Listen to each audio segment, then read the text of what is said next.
Here are your hosts, Brett Stats Norsworthy and Bryant Dacus.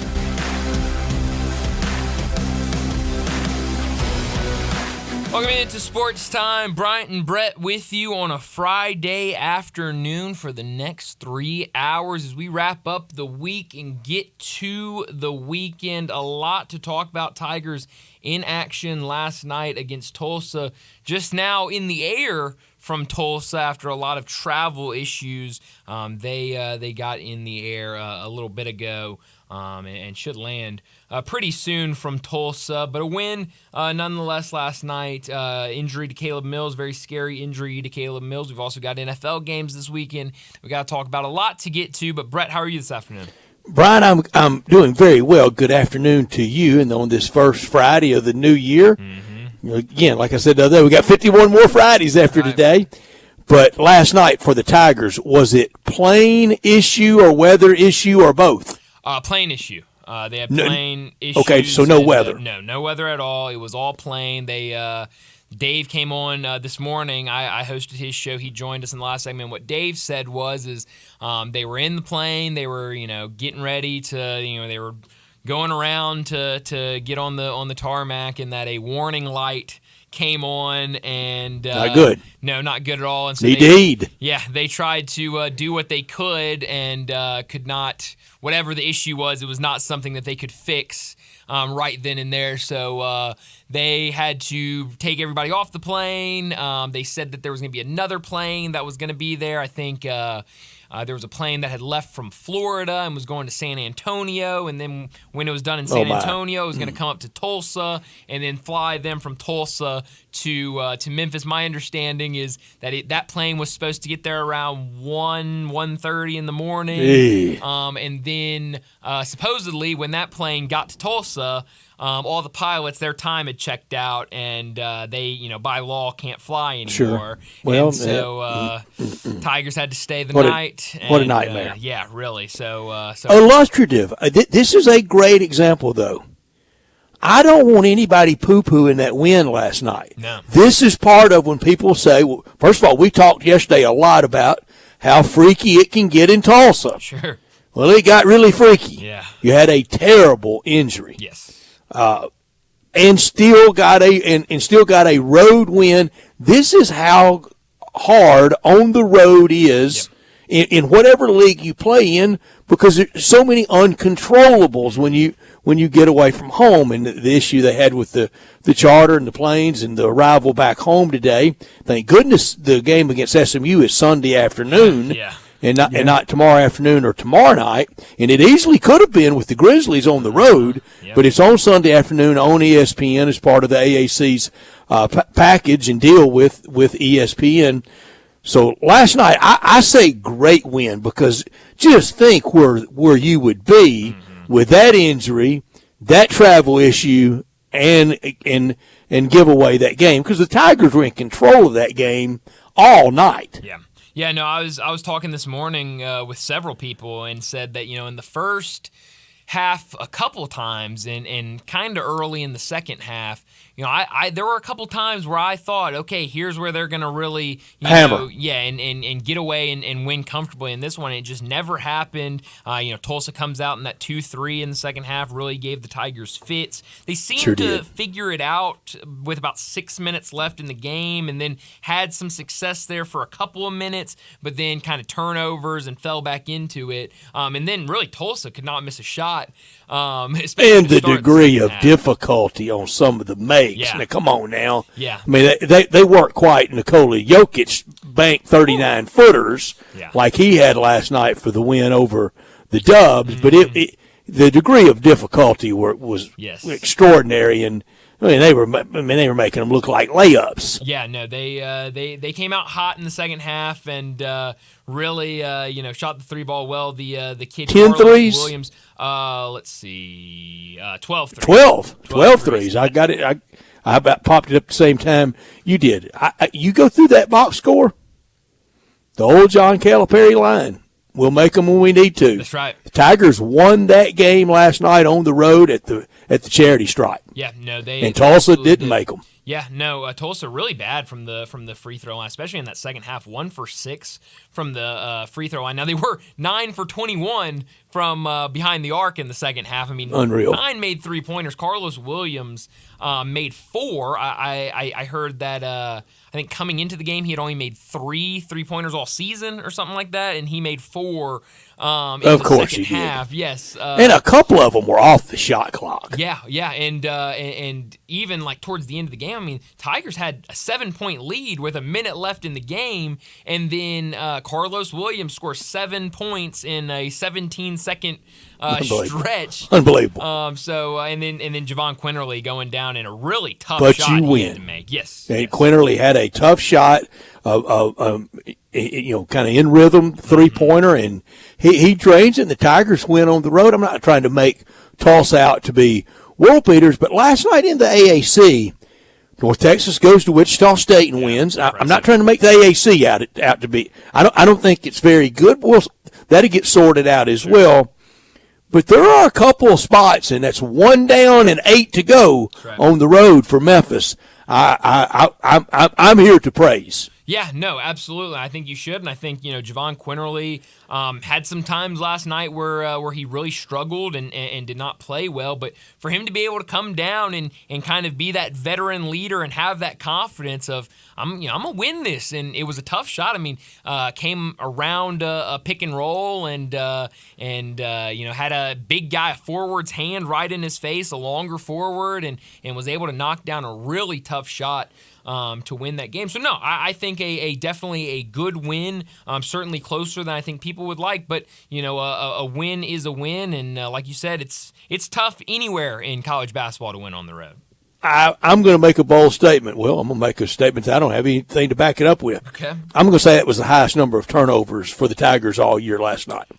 I would say 21? So. I would say so. I mean, it was. I have to look at the Villanova box to maybe get to anything. Yeah. But they didn't have that at Oxford. No, certainly not. And this team, has been pretty good protecting the ball. It has been. Why do you think last night kind of was a turnover fest? Well, I think there's the third real opposing gym to play in all year. Ole Miss, VCU, and last night. Yeah, I mean, I think that's part of it being on the road. I think another thing. A&M. I'm sorry. I think another thing is 11 of those turnovers. And Mizzou. There was a bunch more. I screwed that all up. I'm sorry. But there were 11 turnovers in the second half, and I know Dave talked about this earlier, and I've heard some other people kind of say the similar thing of, for whatever it might be, because of how bad that injury was to Caleb Mills, this team was visibly shaken. It was. For that injury, and I think that plays a role. It was rocked. As little as that might sound, I do think that plays a role in it. I do too. I don't dismiss. I mean, in fact, I think that is. I regard that. I think that is of a lot of note.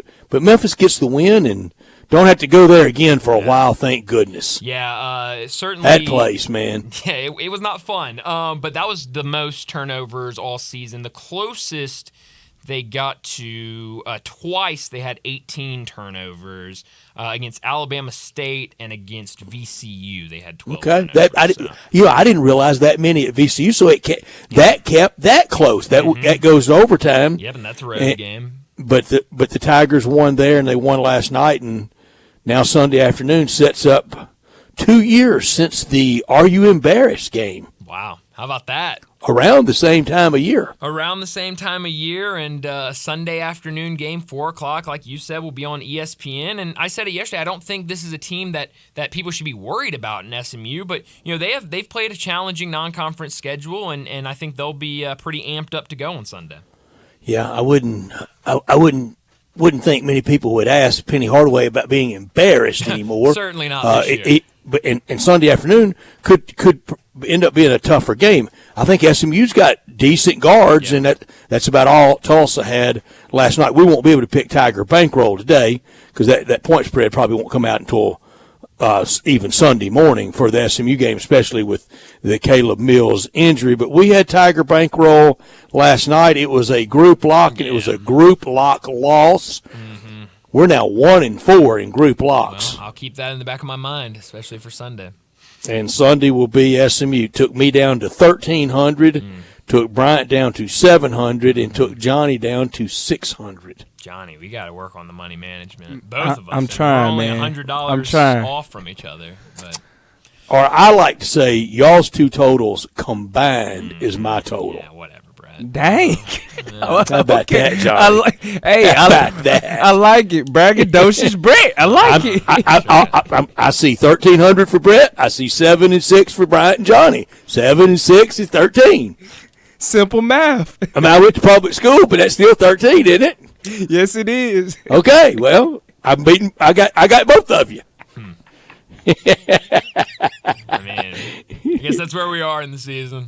That's how we're going to start out this first Friday of the 2024 with Bryant. I love it, Brett. You know what? I respect it. I love it. I love it. We'll have to do that one off the air, but we always are always the bright light of scrutiny. We'll keep it straight. Yeah, we always keep it straight, so I don't think we'll have any problem there. But yeah, that game on Sunday will be interesting. And now with this Caleb Mills injury, and really I feel bad for him. Out of all the people to feel bad for with the plane, you got to feel worse for him because they were waiting to get to a doctor. To get to a doctor, and so he had to swole up knee and a lot of pain, night, and the kneecap, and I just can't imagine that level of pain. You know, he didn't sleep in. He wasn't going to wherever he was, but waiting to get to to have some attention to it, and it sure looks like he's done for the year. Yeah, it looks like it, and everybody I've talked to, it just doesn't seem good. I know Jason Munz, who we'll talk to in a couple hours, will. He wrote about it yesterday, talked to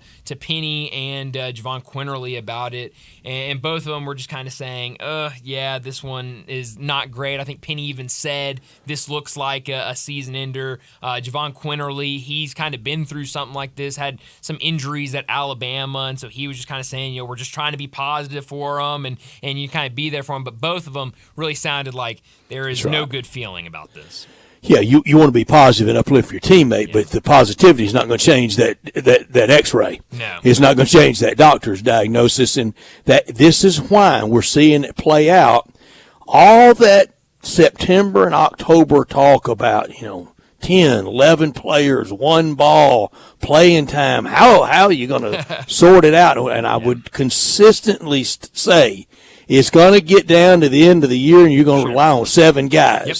Well, last night was relying on about 6 guys. Yeah, no, you were not relying on a ton. You had the starting 5, and then you really had Naquan Tomlin come off the bench and give you a lot of minutes, and outside of that, it wasn't much. Jalen Young gave you some good minutes, but it's going to be that 7 or 8 group of guys. Throw in Jaden Hardaway, especially now with this Caleb Mills injury. I don't think they go much further down the bench than what we have right now. And I've been talking to a lot of people. What do they do now with Caleb Mills? And it hadn't been many people saying, go out there and play Jonathan Pierre. Go out there and play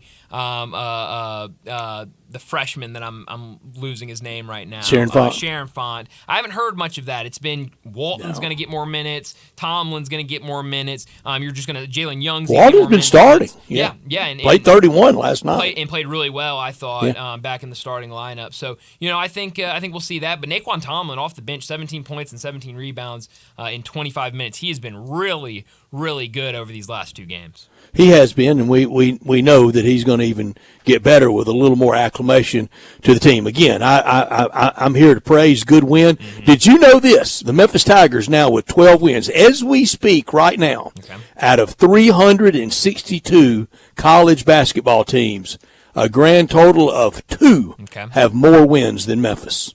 Wow.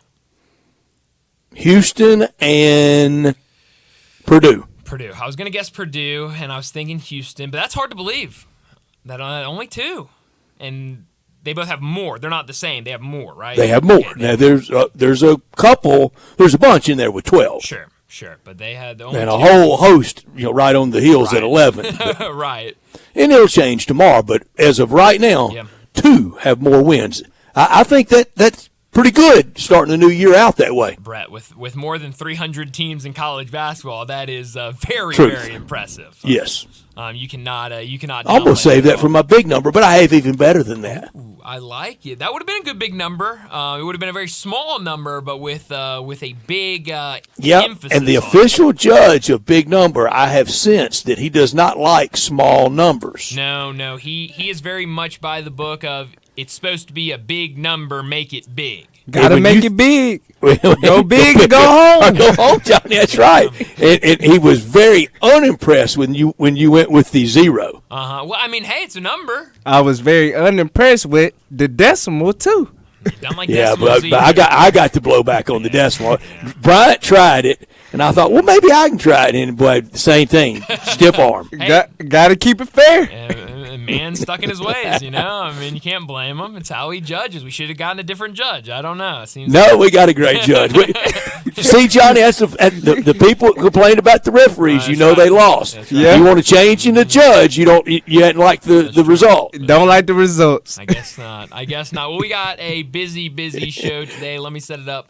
Before we get to top and not top story of the day, 3:30, Alan Bell from the AB3. He's going to join us to talk some wagering. Got to get to a lot of these NFL games over the weekend. We'll also get his pick for the national championship game on Monday night. 3:45, we'll get back into the conversation about the Tigers as they beat Tulsa last night. And then they got to turn around, a quicker turnaround now with all the plane issues. But Sunday afternoon, 4 o'clock at FedEx Forum against SMU. 4 o'clock, Bruce Marshall from Vegas Insider, CBS Sports, and BamSports.net will join us, talk some more wagering at 4 o'clock. 4:30, Ty Richardson from ESPN Arkansas will join us, talk the Razorbacks and the SEC. 4:45, we'll get to big number of the day. 5 o'clock, Jason Munns, the Tiger basketball beat writer from the Commercial Appeal. He'll join us to talk about everything that happened last night, updates on Caleb Mills' injury, all of that at 5 o'clock. And as always, he's presented by Jim's Place Grill in Collierville. 5:30, we'll get to our First National Bank and Trust Friday football forecast. And at 5:45, we'll wrap up today's show. We'll wrap up the week with Taco Bell Crunch Time. Let me remind you, we're in our Family Leisure Studios where family and fun come together. And it's time for the floor model sale. All floor model patio sets are priced to move. Wicker sofa sets under $2,000. Closeout patio cushions as low as $25. Pool tables under $1,500. Theater seating under $2,000. And 4-person hot tubs under $5,000. Infrared and traditional steam saunas now 25% off.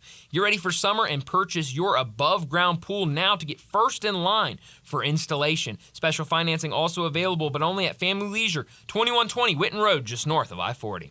He's Bryant. I'm Brett. We have Johnny Hill as our producer, and you can join us by texting or calling 901-360-8255. We want your thoughts on the Tigers last night, the Tigers on Sunday, and the weekend ahead for the Grizzlies, and the opening weekend in the SEC with 7 great matchups in the SEC this weekend. This hour of our show brought to you every day by Lexus of Memphis, the one and only Lexus dealership in town at 2600 Ridgeway and online at lexusofmemphis.com. Great offers on all the 2024 models.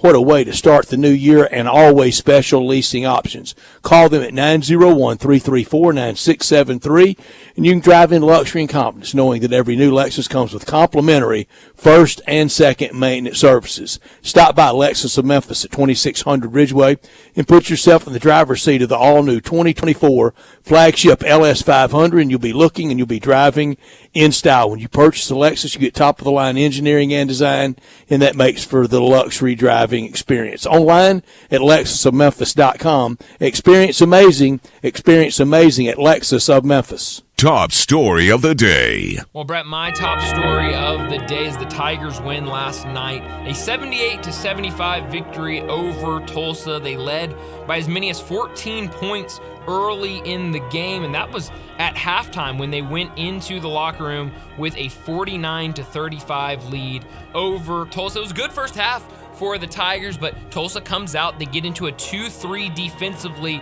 that gave Memphis all sorts of fits. They did not know what to do. They started turning the ball over, and what did Tulsa do on the other end?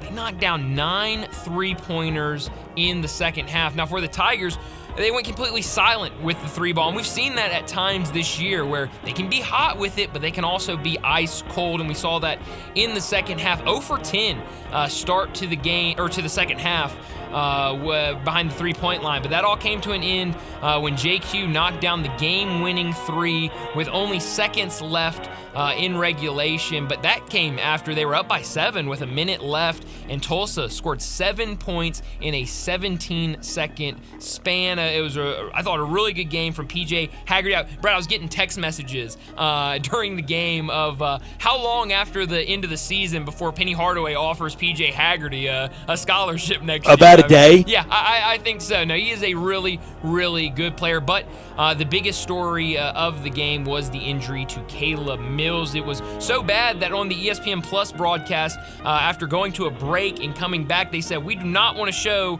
the replay of what happened because of how gruesome the injury looks. People went back and looked at it. A lot of people thought that it was, a wet spot on the floor where he slipped because his legs just gave out under him and went immediately in the air, but it wasn't. He planted that foot when he went up.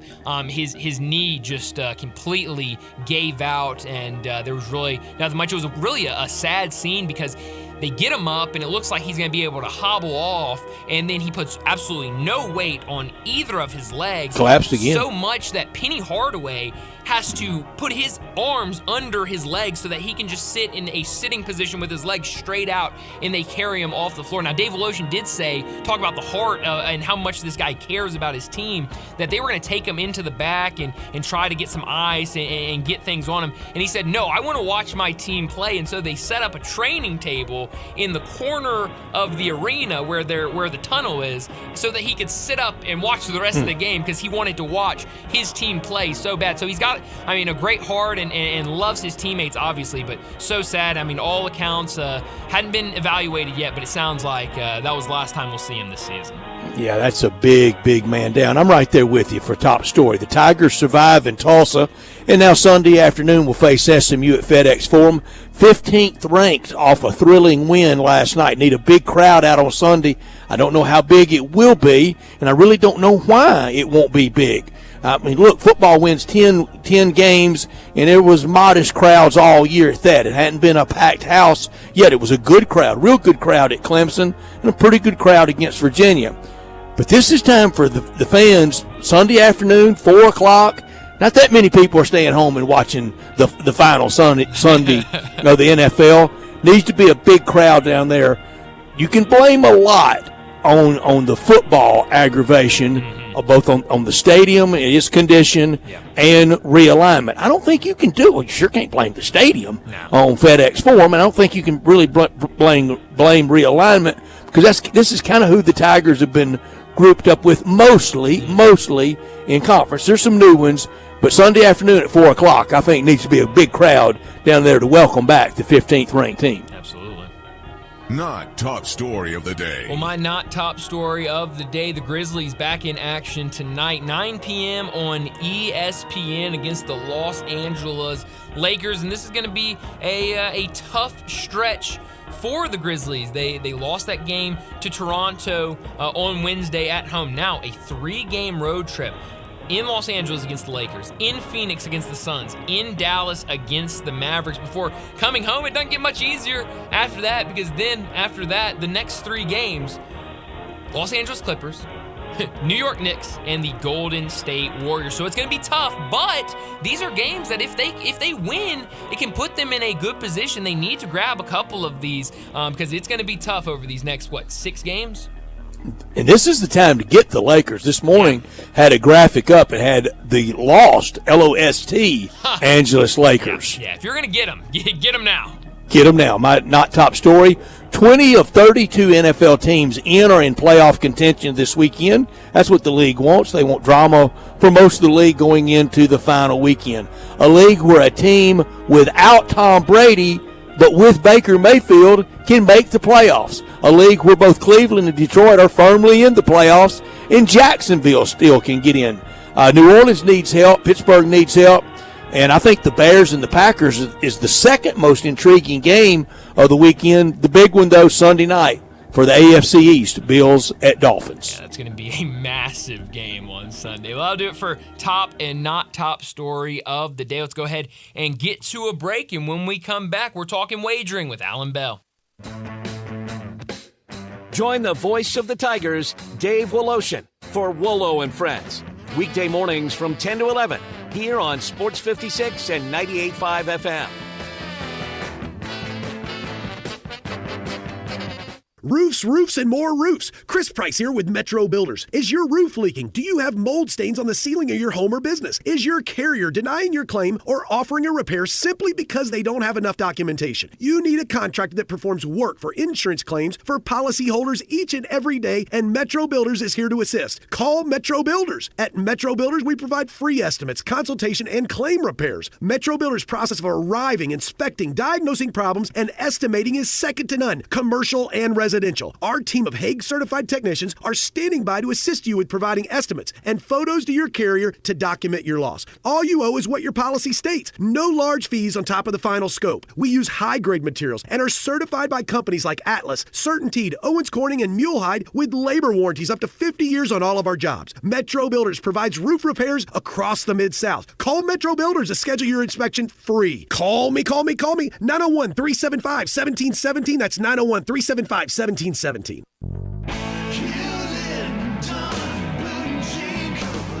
Hewlett & Dunn Boot and Clothing Company, we have it all. From handmade Amish leather belts, fine and casual clothing, boots, casual boots, work boots, fancy boots, and even safety-toed boots. Lots of cowboy hats to choose from, even Nebo lights, good-looking duck head dress shirts, duck head caps, shorts, and pants. Tons of jeans from Ariat, Wrangler, Devil Dog, and Kimes Ranch jeans. At Hewlett & Dunn, we have a great selection of Old South t-shirts and caps. Fine clothing from dress to casual to Sunday best. Enjoy choosing from UFO's orthopedic-approved shoes. Hewlett & Dunn Boot and Clothing Company. Boots of every size, every color, every skin. Great quality Western, work, and safety toe boots. Hewlett & Dunn Boots and Clothing Company. 111 North Center Street, Collierville. Hewlett & Dunn. Hewlett & Dunn, serving you and your family since 1961. For the ones who get it done, the most important part is the one you need now, and the best partner is the one who can deliver. That's why millions of maintenance and repair pros trust Grainger, because we have professional-grade supplies for every industry, even hard-to-find products. And we have same-day pickup and next-day delivery on most orders. But most importantly, we have an unwavering commitment to help keep you up and running. Call, click Grainger.com, or just stop by. Grainger, for the ones who get it done. A good friend of mine told me about this awesome place for lunch. Oh, yeah? What's the name? Neil's Grill and Bar, where the fat man rocks. Everybody knows Neil. Where's it located? It's located in Yorkshire Square off Quince. And what's it like? The best lunch place in Memphis. You know, like real mashed potatoes and gravy. Everything is made from scratch. Monday through Friday, daily lunch specials like Monday baked chicken, Italian Tuesday, spaghetti, ravioli, Italian spinach, delicious fried catfish, fried chicken livers every Wednesday, Friday, Salisbury steak, barbecue chicken, or if you just want a vegetable plate, the best veggies in town. What about the lunch price? Meat and 2 veggies, $8.95. Meat and 3 veggies, $10.95. And veggie plate, $9.95. Big fat boy portions, man. Man, you're making me hungry. Come hear the best live local music at Neil's. Eddie Smith plays Sundays 5 to 9, Mondays karaoke, Tuesdays Debbie Jameson, Wednesdays Elmo and the Shades, Thursdays John Williams and the A440 Band at Neil's. Where the fat man rocks. So you need to sell your house? I have the solution. Call 901-406-1101. That's 901-406-1101. Call my buddy Bill at I Buy Houses. Any house, any area, as is. It's literally as simple as that. Just pick up your phone. Call 901-406-1101. That's 901-406-1101. Call my buddy Bill at I Buy Houses. Guaranteed to close in 5 days. If you need to sell your house fast, call Bill at 901-406-1101. That's Bill at I Buy Houses. Do you know one of the best things you can do for your employees or family's health? Provide Arctic Clear bottled water. Arctic Clear bottled water is your locally owned and operated bottled water provider. Arctic Clear is 100% natural spring water with free delivery and setup, dependable service, and no long-term contracts. What an easy choice. Call Jeff Manus today, 901-382-2363, or visit arctic-clear.com. Arctic Clear bottled water. Call now, 382-2363. That's 382-2363. Sports 56 traffic. Good afternoon. It looks pretty good right now on 240 on to 385 Bill Morris Parkway. Clear shot right now out towards Collierville. Traffic's on the increase in certain spots up and down Sam Cooper. Still looks good at the moment. Down through South Haven on 55 as you slide south of Memphis down into DeSoto County. Weimer's Jewelry at 7525 Highway 64. They want you to know they are your Valentine's Day headquarters. I'm Commander Chuck with your on-time traffic. Now back to Sports Time on Sports 56 and 98.5 FM. This hour is brought to you by Lexus of Memphis. Here are your hosts, Brett Stats Norsworthy and Bryant Dacus.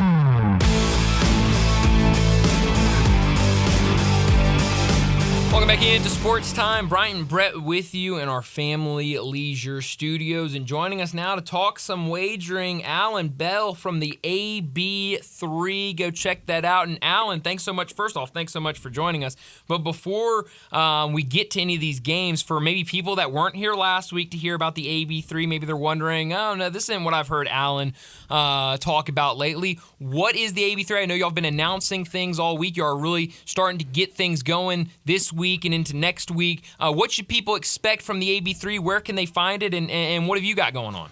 Yeah, I appreciate it, man. First off, appreciate you guys having me back. Second off, all right, go follow 2 YouTube pages, all right, at the AB3 and at Driving the Line. Now, they're all part of the same company here, but what we're doing is we're essentially setting up a network, not only for sports bettors, but for everybody that gets down with sports, man. And what we're going to do is we're going to teach sports bettors that are brand new how to get in the game, beginner, intermediate, expert levels. We're going to have conversations with former NFL coaches, players, NBA, MLB, you name it, and so much more. Essentially, what we want to do is build the best and biggest community because it's all about us against the books. And you guys will be a part of that too, man, because we're going to, stretch out to not only us, but people that we trust and people that we like, resources. You'll have every tool in your toolbox there. And Alan, you will just crush it. I'm so happy for you. I know you've been dreaming about this, and look, we have to get started. We have to establish ourselves. You've more than done that. It's the perfect time for you in your life and in your career to bet on yourself and to get out there. And I like your mission statement. We want to get to the man. We want to win some money. Absolutely, man, and I appreciate that. You know what? Yeah. It was just the right time. And, love everybody at CBS, 24/7 Sports and all that. But you know what? It was time to do this and really build this dream. So, yeah, I appreciate you saying that. Appreciate you, putting it out there, man. Thank you. And, Alan, your proof of if you want to re-enter is largely how you exit. There's a lot of places you could go and get a job, but you saw this as the opportunity to shoot the Rapids. Mm-hmm. Absolutely. And I want to do it, my way, and what I mean by that is I want to include a lot of people, you guys included. There's a lot of great resources out there that, it's tough to kind of corral it all together. That's exactly what I want to do, a one-stop shop so that everybody knows who's good, who they can trust, all that, man. Yeah, 100%. And next year at bowl time, we need to remember, tread lightly. If you don't know who's playing in these games, be really careful. Yeah. It's been wild, Hadn't it? Yeah, it's crazy, man. It's crazy. It seems like the playoff games are really the best to bet on for sure. Yeah, no, absolutely. Well, let's get to some of these NFL games over the weekend. I hate to go all the way to the marquee game of the weekend, but I'm going to jump to it. I'm so excited for it. Sunday night on NBC, Bills and Dolphins down in Miami. Right now, the Bills a 2.5-point favorite on the road. That total sitting at 48.5. What do you like Sunday night? Yeah, I'll tell you what, I like the over in this game because, look, this game means something to both teams. It absolutely does, right? And you're going to have a Bills offense that's going wild, and you're going to have a Dolphins offense doing the exact same thing. And I think it's going to be a heavyweight fight. I'm glad this game is on Sunday night. And, yeah, if I needed to pick a spread, I'd take the Bills minus 2.5, but I really like that over. I know that it's the highest total that we have this week, but it's high for a reason. And, not only for the Dolphins, that they're going to score points, and they need to, but let me say this. I think that the Bills and their coaching staff understand they lose this game, they're probably not coming back, and Jim Harbaugh might be, saddling in up there in Buffalo. So they know exactly what time it is. It's going to be a great game. Give me the over. I think we see a ton of points. That's interesting you say that. Yesterday we were talking about, we know Monday is going to be the typical bloody Monday for a lot of coaches. And I said even Sean McDermott in Buffalo after an early playoff exit, and I even said if Mike McCarthy lost a playoff game that was just a gaffe fest, that it was clearly that he looked as lost as ever. I don't think Jerry Jones is going to sit around and wait for Mike McCarthy to kind of work things out anymore. No, he's not. And I'll tell you what, the fact that Jim Harbaugh, has hired Don Yee, who used to be the agent for Tom Brady, you hire him for a reason, right? Like, you have him for a reason, and I guarantee you, if Mike McCarthy in Dallas, doesn't, not necessarily win a Super Bowl, right? But if it's a bad outing, buddy, I can assure you those back channels will be hot, man, hot with it. Because, Jim Harbaugh, let's just say, love him or hate him, the man has won everywhere he's gone, and he's done it exactly the same way. His system works. Yeah, and he's really turned around everywhere he's been and has been really successful. On Saturday, we've got different motivations. The Ravens are the number 1 seed. Lamar Jackson's the MVP, so he's not playing. But the Steelers are favored in Baltimore. The Steelers, they have to win. They could even win and still not get in, but they have no chance of getting in without a win. Ravens 3-point underdog to Pittsburgh at home on tomorrow afternoon. I'll give you the Ravens. +3, right? And look, it's nothing against Pittsburgh. We've talked on here, for a long time now. I respect Mike Tomlin. He's one of my favorite coaches that, has done it. But I just don't think that they have the team. And look, Baltimore, I understand Lamar's not playing.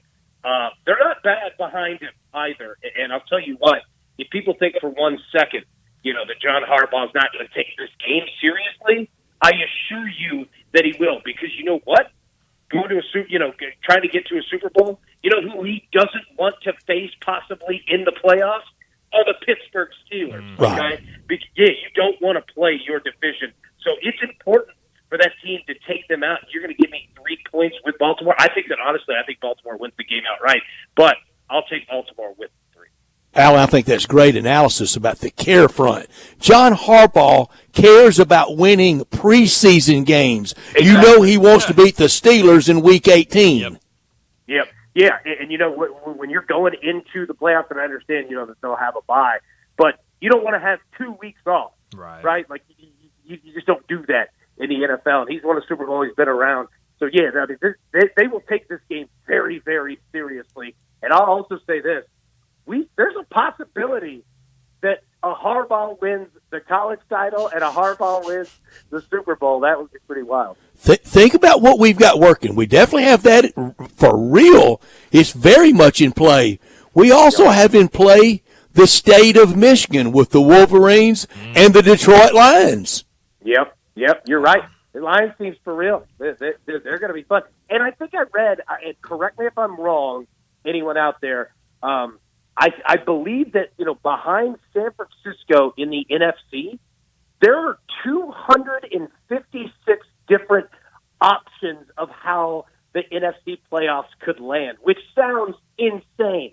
But it's crazy that, there's so much that could change between the NFC and the AFC. There's so much that could change between today and Monday. It's going to be nuts. Yeah, absolutely. Speaking of the Lions, they're a 3.5-point favorite on Sunday against the Vikings. That total sitting at 45.5. Do you like anything in that game? Yeah, I like the Lions. I think that they go after it, handle their business. The Vikings, man, there's just not a lot there. I'll tell you, who's the happiest, in Minnesota is Kirk Cousins' agent, because he's saying, "Oh yeah, you guys didn't like me now. How do you think about all these other quarterbacks that you had?" Yeah, man, I like Detroit here because again, it's about handling your business, and especially after how last week went down. Yeah, man, Detroit, they're going to be focused for sure. Kirk Cousins was on his way to a monster year. I mean, a really, really big year. And you're right. Now, in his absence, he's really proving his value. On Sunday, it feels like it's the last time ever at Gillette Stadium as head coach for Bill Belichick. Where do you think he coaches next year? And it's a great question. I don't know. The Chargers. What's the right fit? Like the Chargers keeps popping up, but it just doesn't feel right. I'm not saying it can't. He'll burn up in that hoodie out in Los Angeles. Yeah, he would. But the Chargers have pieces to work with. I don't know. Like, I don't know if he coaches again. Honestly, like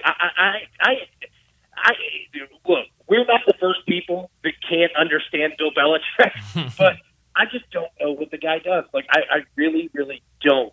And if he's out, I wonder if they try to make a move to get Mike Vrabel up there. Yeah, but whatever that is, take the under in the Patriots game. Okay. There will be defense played. It's going to be ugly. I think the total right now is standing around 30. Yeah, for a reason. Take it. Like, it's going to be ugly. Wow. For sure. Yeah, see 30.5 as that total. There's going to be a lot of running the football. Let me assure you on that. Why do I know that half is going to come into play? Exactly. You know it is. You know that it is. It's going to be either 17-13 or 17-14. Yep. That's exactly what it's going to be. Speaking of low-scoring affairs, of course, riding Iowa all year in college football proved to be great, and it fell under barely. What about Heupel throwing into the end zone, all but at the buzzer? What's the reaction to in your Tennessee friend circle to Nico in that bowl performance?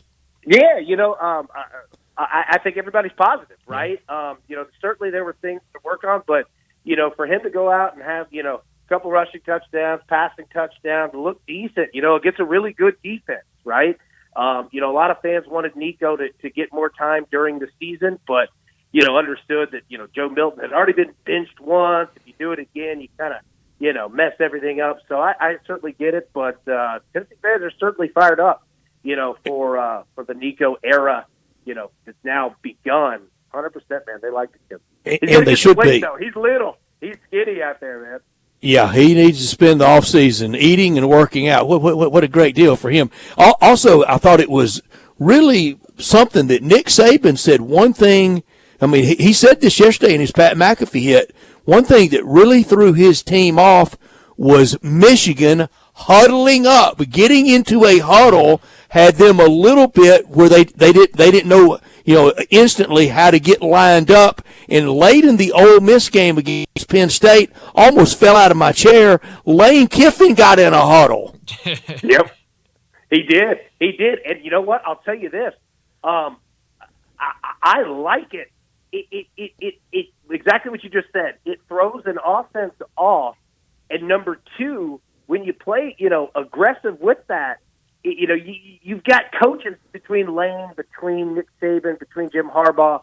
But these guys are veterans, man, and they know every little move to do. I tell you, I like it, man. It's smart. What's next? A fullback with big old shoulder pads?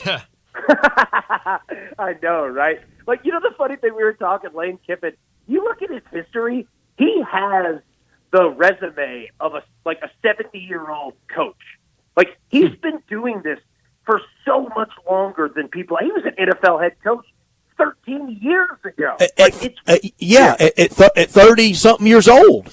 Yeah, it's wild that, the knowledge that he has, because we all look at him like the kid, like the young guy, right? And not that he's old, but, it's just, it's wild when you think, all the knowledge, and plus he grew up, with his dad being Monty. He has so much more knowledge than people think. It's incredible. Yeah. Last thing for you, Alan, before we let you go. Monday night, the national championship game, Washington versus Michigan. Right now, Michigan a 4.5-point favorite. That total sitting at 56.5. What do you like in the national championship? Yeah, so I like Michigan. All right, I think Michigan's been the best team in the country all year long. Last week we talked about it. Ride Michigan here, against Alabama, and I'm going to do the same thing now. Washington's going to score because Penix gets the ball out swiftly, so you can negate that great defense little bit. But Michigan's best defense against that offense is Michigan's offense and running the football. And I think that they're going to just run it and run it and run it, control the clock, control the game, and keep Washington's offense off the field. And Michigan can play a little defense too. So, yeah, I like Michigan to win, cover, and if you look at the total, I like the under in that game. I think it's going to be lower scoring than people think. I like it. Well, it should be a lot of fun on Monday. But, Alan, thanks so much for joining us. Enjoy your week, and we'll do it again next Friday. Hey, look forward to it, boys. Y'all have a wonderful weekend, man. Talk to you guys next week. Thank you, Alan. Happy New Year and good luck in your new venture, and we will be talking a lot about that, and we're so excited for him. And Alan's been great with us this year. I'm trying to find his season. I should have done this while he was on, where he could take the victory lap.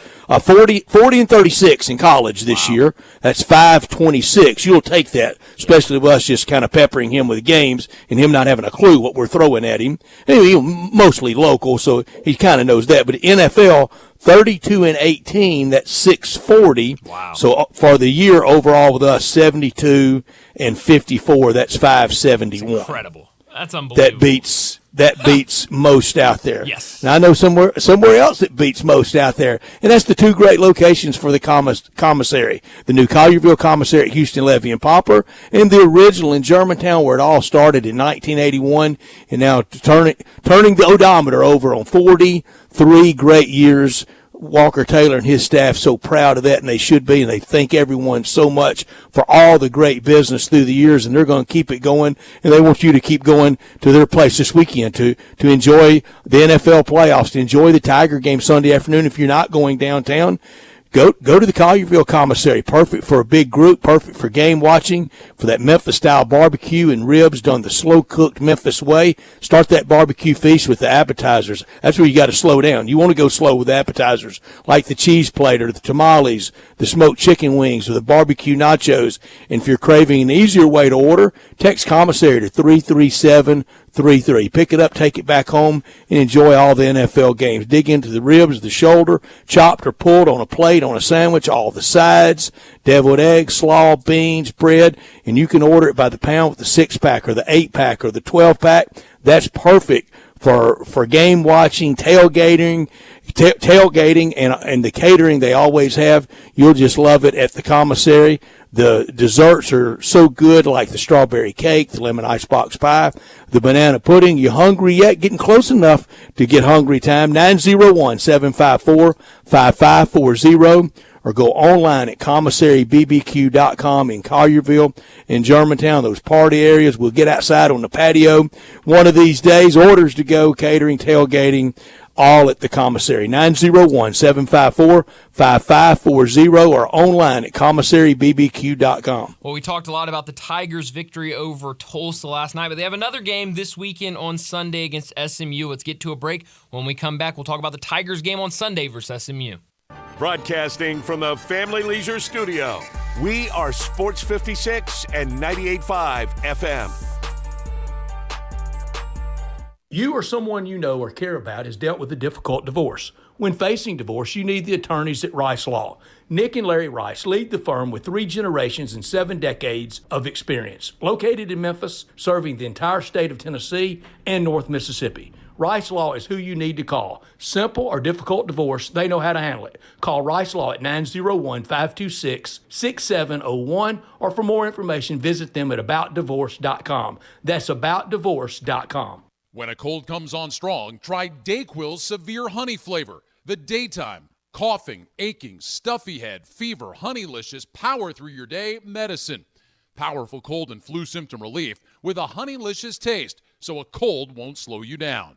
Get back to your day feeling relieved, enjoying the delicious flavor of DayQuil Severe Honey. DayQuil Severe Honey Flavor soothes your symptoms with a delicious taste. Use as directed. Keep out of reach of children. What's wrong? You look bereft. I am bereft. What is it? Well, there's only 3 Central Barbecue locations. The original Central Barbecue on Central, it's closed. Oh, don't worry, little buckaroo. The location on Central will be back before you know it and better than ever. But now, there's still the location on Summer. You love that one, right? Yeah. And there's still the Central Barbecue downtown and the Central Barbecue on Poplar. You love those too, right? I do love those. So you could go to those, and then when Central Barbecue on Central reopens, it'll be like Christmas, but with pork. I feel better already. Hi, this is Troy Fiveash, owner of Fiveash Roof Services. If you need a new roof for your home or business, we hope to hear from you and will work hard to earn your business. We are experts and certified in residential and commercial roofing, siding, and gutter installation. I have been serving the Memphis area for over 20 years, and now with 2 of my sons working with me, we plan to be here for years to come. So if you need a roof, please give us a call. On a personal note, what a great time it is to be a Memphis sports fan. With the Grizzlies and the Redbirds and 901 FC, not to mention Tigers football and basketball, it's going to be a fun year. Thanks to Coach Silverfield and Coach Hardaway and their staffs for their dedication to the student and athletes, the University of Memphis, the City of Memphis, and us fans. Five Ash Roof Services, a proud partner of the Memphis Tigers and the official roofer of the Tigers home team. Five Ash Roofing, fair, honest, and ethical. 367-0050 or memphisroofer.com. 367-0050 or memphisroofer.com. Five Ash Roofing, it's what we do. We're here for you. Now back to Sports Time on Sports 56 and 98.5 FM. This hour is brought to you by Lexus of Memphis. Here are your hosts, Brett Stats Norsworthy and Bryant Dacus.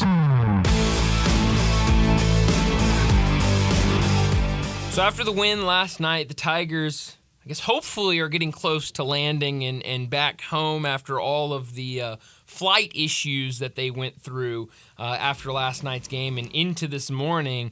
But their next test, Sunday afternoon against SMU. Kind of a retooled SMU team. Some familiar names on this roster, but right now 10-4 on the season and 1-0 in conference play after beating Charlotte earlier this week. I said it earlier, Brett. I don't think this is a game that people should really worry about, even though SMU comes in with a 10-4 record. I am worried about it, and I think Sunday the Tigers have to play the best they've played all year. Wow, including Clemson. Really? I'm worried about this game, especially with the travel issues, and similar to Tulsa last night. I kind of like the SMU guards. Yeah, no, they've got some good and players. That tape's going to get around in that 2-3 zone Tulsa went in. Yeah. And we didn't need that game for the tape to go around. The tape's been around. Yes. And I think you're going to see a lot of zone. But you're right. It initially bothered the Tigers. Then the Tigers adapted pretty well to it. Mm-hmm. It's almost the time in the game the other team throws it on you. Yeah, no, that's a good point, and I think the Tigers went into the locker room feeling pretty good, and obviously had a 14-point lead, and came out and thought maybe we can just kind of put this one on cruise control, and that was not the case. Couldn't do anything against that 2-3 zone, but you're right. These guards that SMU has, Zerk Phelps, who I'm sure a lot of people are familiar with that name. He's a junior, has been there for a couple of years, and then Chuck Harris, a senior guard that transferred in from Butler. Those are the only two guys on their roster that average over 10 points a game, but 14.5 points per game, 13.5 points per game from those two. They also have a former 5-star Samuel Williamson on their team that transferred in from Louisville, I believe 2 years ago. That gives them good minutes, and he's kind of up and down. But, with the kind of shorter turnaround than you thought you would have, you're right. It's going to be important that they come in and they come out and play an A-plus game. And a little more bench for SMU than some of the teams the Tigers have played lately. And in the very busy world of the net, the Tigers are 41 today, didn't move from last night. I was not surprised about it. We talked about it yesterday. SMU at 43, right there behind Memphis in the net. And one common opponent this year, Texas A&M, SMU lost by 13 to Texas A&M, and we know what Memphis did against Texas A&M, and SMU played them at Moody. Yeah, no, and I've mentioned, this has been a really good non-conference schedule for SMU already. 5 quad 1, quad 2 games, 3 quad 3 games. But, you look at it, Texas A&M, it was a 13-point loss, but, still a good test for them. Wisconsin, Dayton, Arizona State, Florida State, West Virginia, Murray State. Those are good teams to have on your non-conference schedule and really will get you well prepared for what this American Athletic Conference looks like. So they're battle-tested for sure. Last night would not have been one of the acceptable road losses in the AAC. Sunday afternoon, there can't be any at home, not even to FAU. No. You've got to take care of business when you're at home, and so far the Tigers have done that, but you need to see them do it again. Right now, SMU being 43rd would be a quad 2 loss, but you got to protect FedEx Forum. You do, and there's a way for Memphis to move up in the net, but I don't think it's going to be leaps and bounds unless it's 18-0 in the league. Right? Yeah. No, I think it's. And just I don't think that. I don't think anybody should expect that. No, I think it's going to be shuffling. Maybe 1 or 2. You drop a couple, you raise a couple. They're going to be in this 40 range for the rest of the year. But I think they move past Grand Canyon. They'll move past Princeton, James Madison, maybe Utah State. I mean, there's a way to move into the lower to mid 30s, but I don't think you can get in the 20s unless you pulled off 18-0. No. I think where they're at right now is about where they're going to be. Just because you look down, quad 4, quad 3, quad 3, quad 4. It's a lot of kind of lower. It is lower end games when it comes to the net. So we'll see. It's also tomorrow the start of the Tigers ticket program where you buy. You pay the X amount of money, and if they win, you get a free ticket for the next game and the next game until they lose. So there's going to be a lot of people. I didn't know they were doing that for basketball, like the football deal. Yeah, that might have been. They might have announced that when you started. I love that. Yeah, and so tomorrow's the first game, or I guess Sunday's the first game against SMU. They win, you get a ticket for the next home game, and until they lose, so protect that for them. Right now, online tickets as low as $9 for Sunday. Wow. So that's pretty inexpensive, fun afternoon. Very inexpensive on a Sunday afternoon. Usually people complain, nothing to do on a Sunday afternoon. Go out and cheer on these Tigers. So it will certainly be a lot of fun Sunday afternoon. But let's go ahead and get to a break. And when we come back, we are talking some more wagering with Bruce Marshall.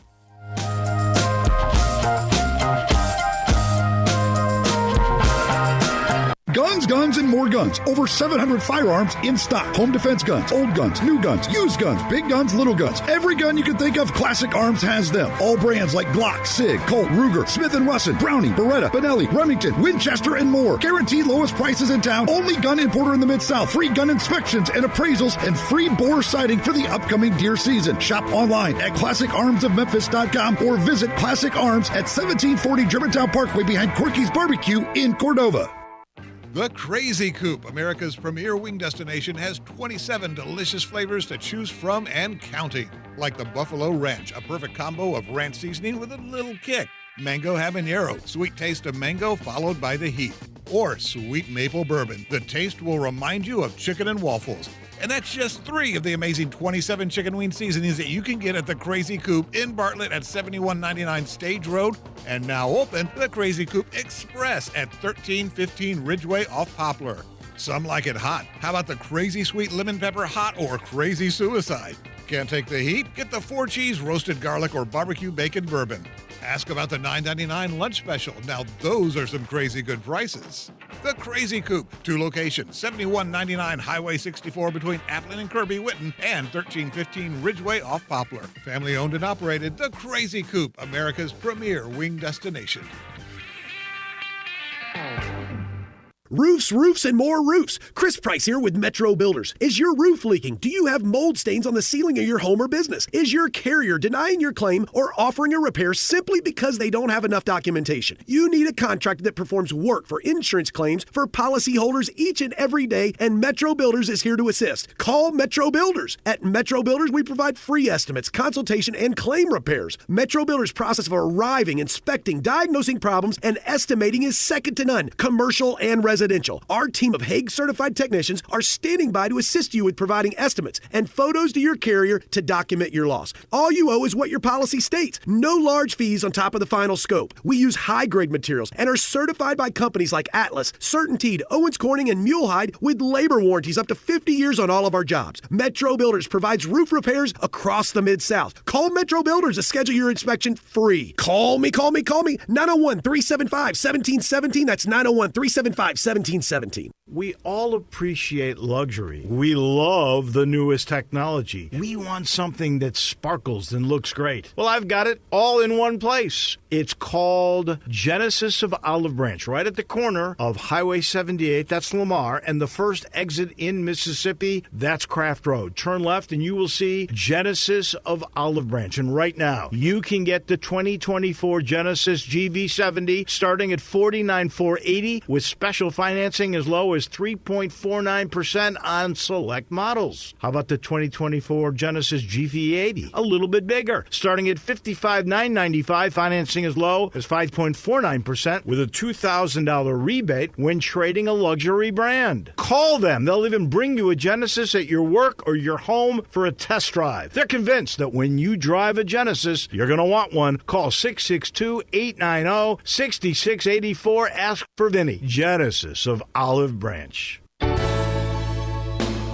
Listen each and every Sunday morning at 10 a.m. and join Ottawild Presbyterian Church for worship. Ottawild is a PCUSA church located in Midtown Memphis. Sports 56 traffic. Good afternoon. Traffic's on the increase at times over here in the construction zone. It's moving right now. It can just get tricky at times there on 55 north and southbound between Macklemore and South Parkway. I see that weather in our area here on the weather radar. Please be careful, especially I-40 out towards Arkansas. Traffic's picked up just a bit in the last few minutes south of Memphis, but it's moving on 55 down through South Haven. Weimer's Jewelry, located 7525 Highway 64. They are your Valentine's Day headquarters. Shop local, save a lot of money this year at Weimer's Jewelry. I'm Commander Chuck with your on-time traffic. We are Sports 56, WHBQ Memphis, and W253DF Memphis. Flynn Broadcasting Stations. Oh, yeah. Joining the guys every Friday is college football historian and Vegas legend Bruce Marshall from Vegas Insiders, CBS Sports, and his own website, bamsports.net. With over 30 years on Memphis radio, with handicapping and sports talk, here's Bruce Marshall with Bryant and Brett. Bruce Marshall joins us now from Vegas Insiders, CBS Sports, and bamsports.net to talk wagering. Bruce, thanks so much for joining us. And last week when you joined us, we were talking about kind of the difficulties, and the week before, the difficulties of picking these college football games with all of the transfers and who's going to play, who's not going to play. How difficult is it to handicap Week 18 in the NFL with teams taking off and resting starters? Yeah, I mean, it's always tough, but even tougher this week. I mean, it's more like a preseason game for a lot of these teams this week because the backup quarterback's playing and all of that, and some starters sitting. It's sort of like, oftentimes, in the last, few years, game 3 in the preseason, nobody plays. Game 2, the starters oftentimes play about a half, and then they rarely play the full game like that. So for some teams like the 49ers who say that they are going to play, they're not going to play Purdy, and McCaffrey's out, but Debo and Kittle and Ayuk will probably play into the second quarter, and then it's backups after that. Baltimore is going to be resting several guys tomorrow against the Steelers because that's a Saturday game. So there's some different things there. What it's you hear these guys doing their fantasy football people, they're really going nuts this week because you don't know who's going to play, and a bunch of guys are hurt too, and you're not going to hear about them until Sunday. So it is a little bit like a preseason week this week, but actually, we've done pretty good in the preseason in the past, so hopefully it'll work again this weekend.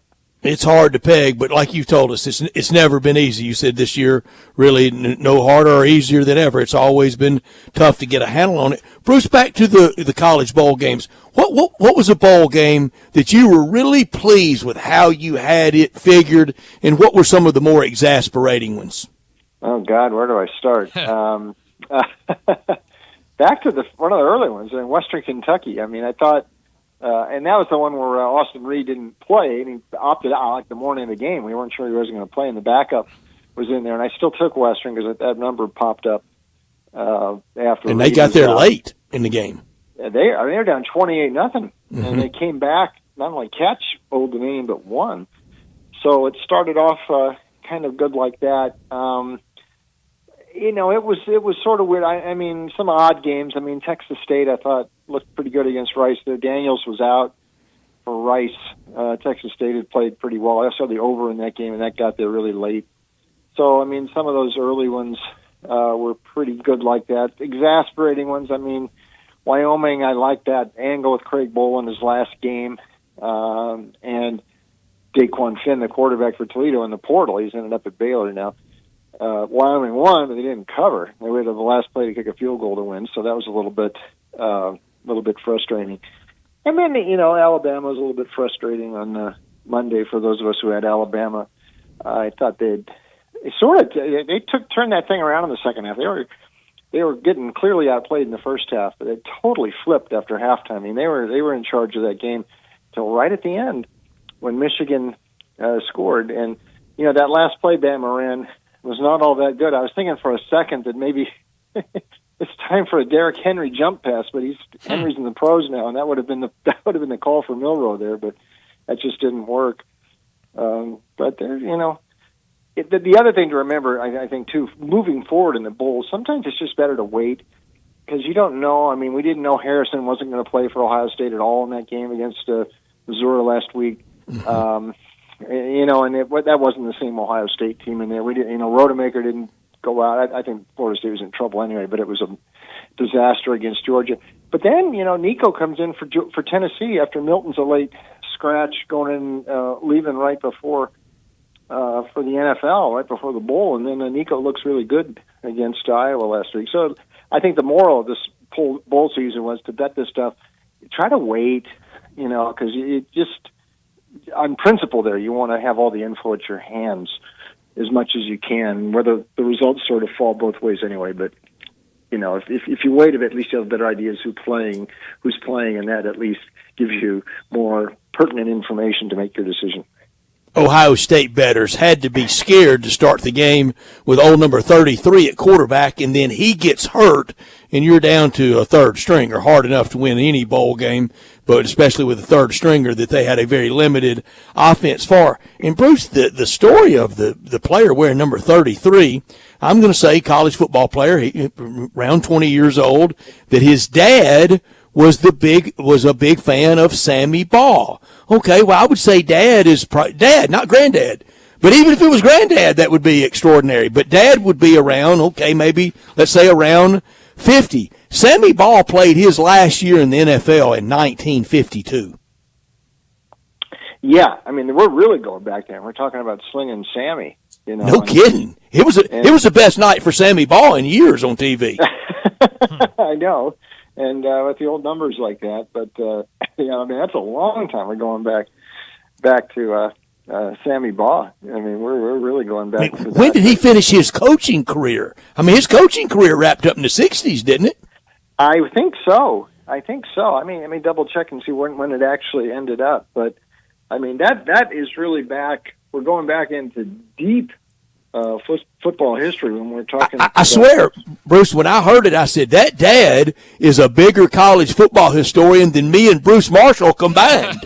I know. I mean, it was great that they honored, Ball like that, and that he was a friend of his. And I guess he coached into the AFL. I'm just looking up some stuff now. I remember, he was a coach into these.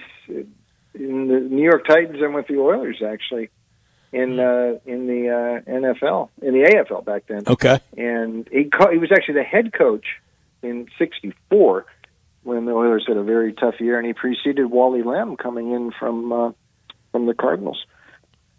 I didn't realize he was ever in the AFL. I thought did he ever coach the Lions? He did not. He coached He coached the New York Titans, actually, too. He was a New York Titans coach. Wow. The precursor to the Jets. Yeah, their first couple of years. He was actually their first coach, and then he went on to the Oilers for 1 year in '64. So very interesting history right there. Sure is. There's a story in the Columbus Dispatch about Devin Brown and wearing number 33, and there's a quote in there where Devin Brown called number 33, quote, the original quarterback number. How about that? Okay. I mean, step aside, crazy legs, Hirsch. We got we got the Ohio State number 33 quarterback. Bruce, Monday night, who will you be pulling for? Will your Pac-12 loyalties go to the last final hour with the Husky Dogs? Well, I will. Though my loyalties to the Pac-10 ended a while back, but just because I don't like Michigan too, and I like DeBoer, and so yeah, I want Washington. I'm going to pick them too. But I do think Brett and Bryant. There's an overwhelming sense of sadness among all of us. I'm actually in California today, and I went to the UCI Cal State Fullerton game last night, just down the road, basketball game with a couple guys, and all we were talking about all night was the Pac-12 and how this thing is disintegrated. And what a sad backdrop this is, and how ironic. I mean, the Pac-12 could actually win a national title in the football playoff the year it disbands, or it disbands as we know it. And it's could win it in basketball come April.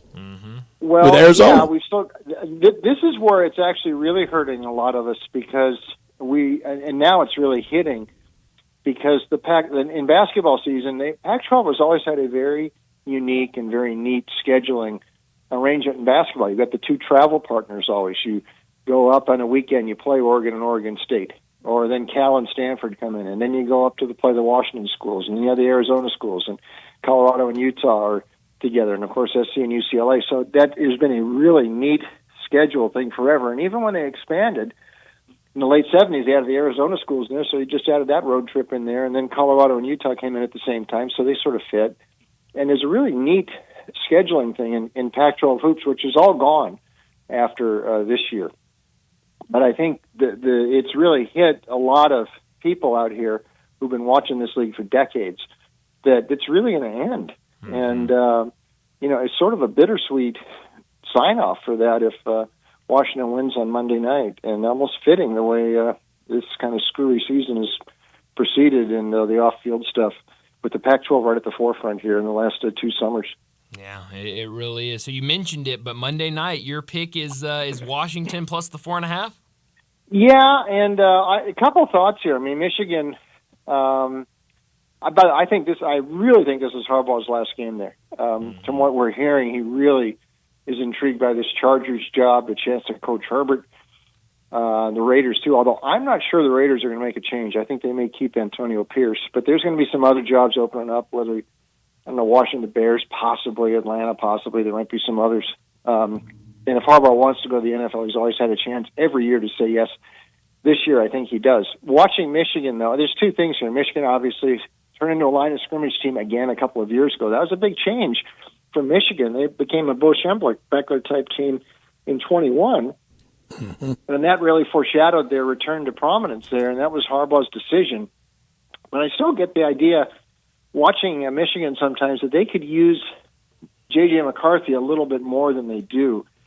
I think they're talking about him as a possible mid-round, first-round pick. I think he may really turn into a good NFL quarterback. I mean, what he can do when they let him loose. And he gave them a lot more dimensions than McNamara did 2 years ago because he can move, too.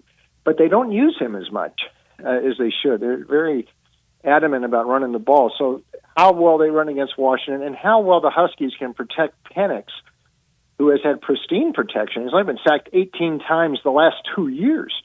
And the way, Jalen Milroe had all that trouble in the first half, at least, with Michigan's pass rush last week, nobody's touched Penix this year, and having Dylan Johnson apparently available, yeah, he's a top running back. He's also a very good blocking back in the backfield there, and Penix has a lot of time, and, perfect weather conditions, you're indoors. Yep. And Penix did have a few injury knocks mid-season that slowed him a bit, but he looks fully healthy. That's a fast track. And the last note, Washington, under Kalen DeBoer, who is a masterful coach, have been an underdog 5 times the last 2 years.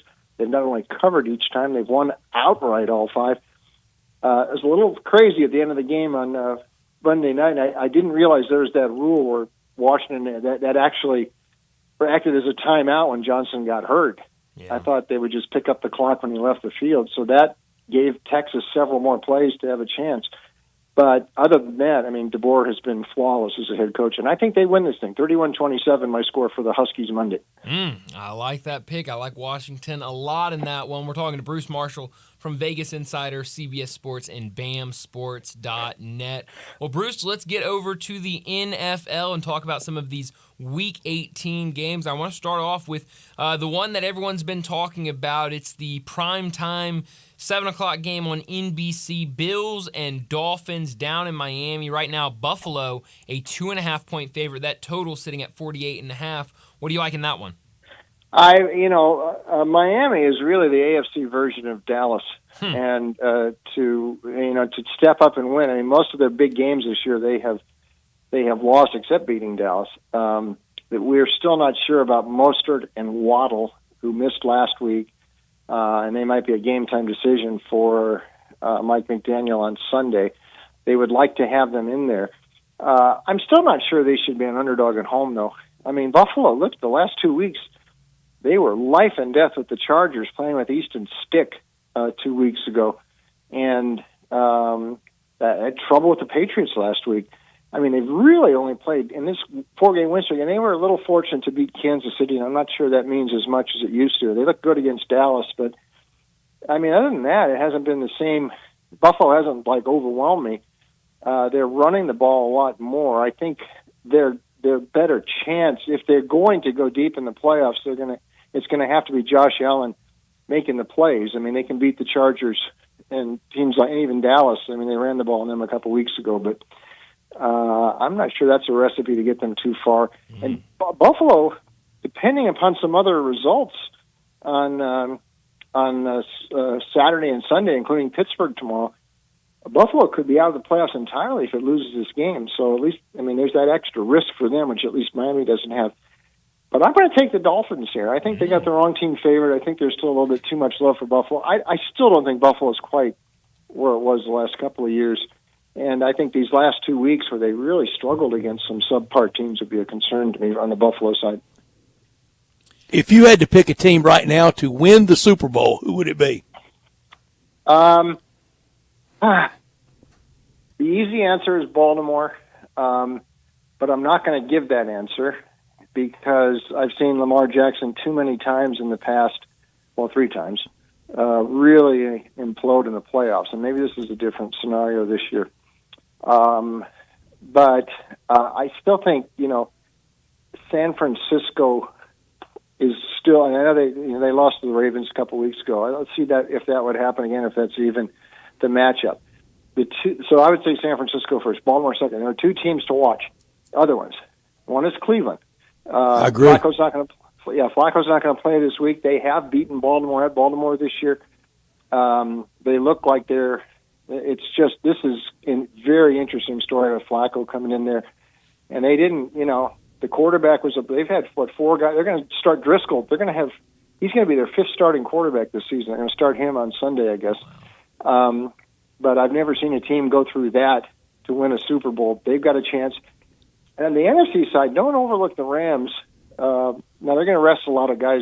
Stafford's not playing Sunday, and they're either going to go 6 or 7 in the seed. If they lose and Green Bay wins, the Rams fall to 7.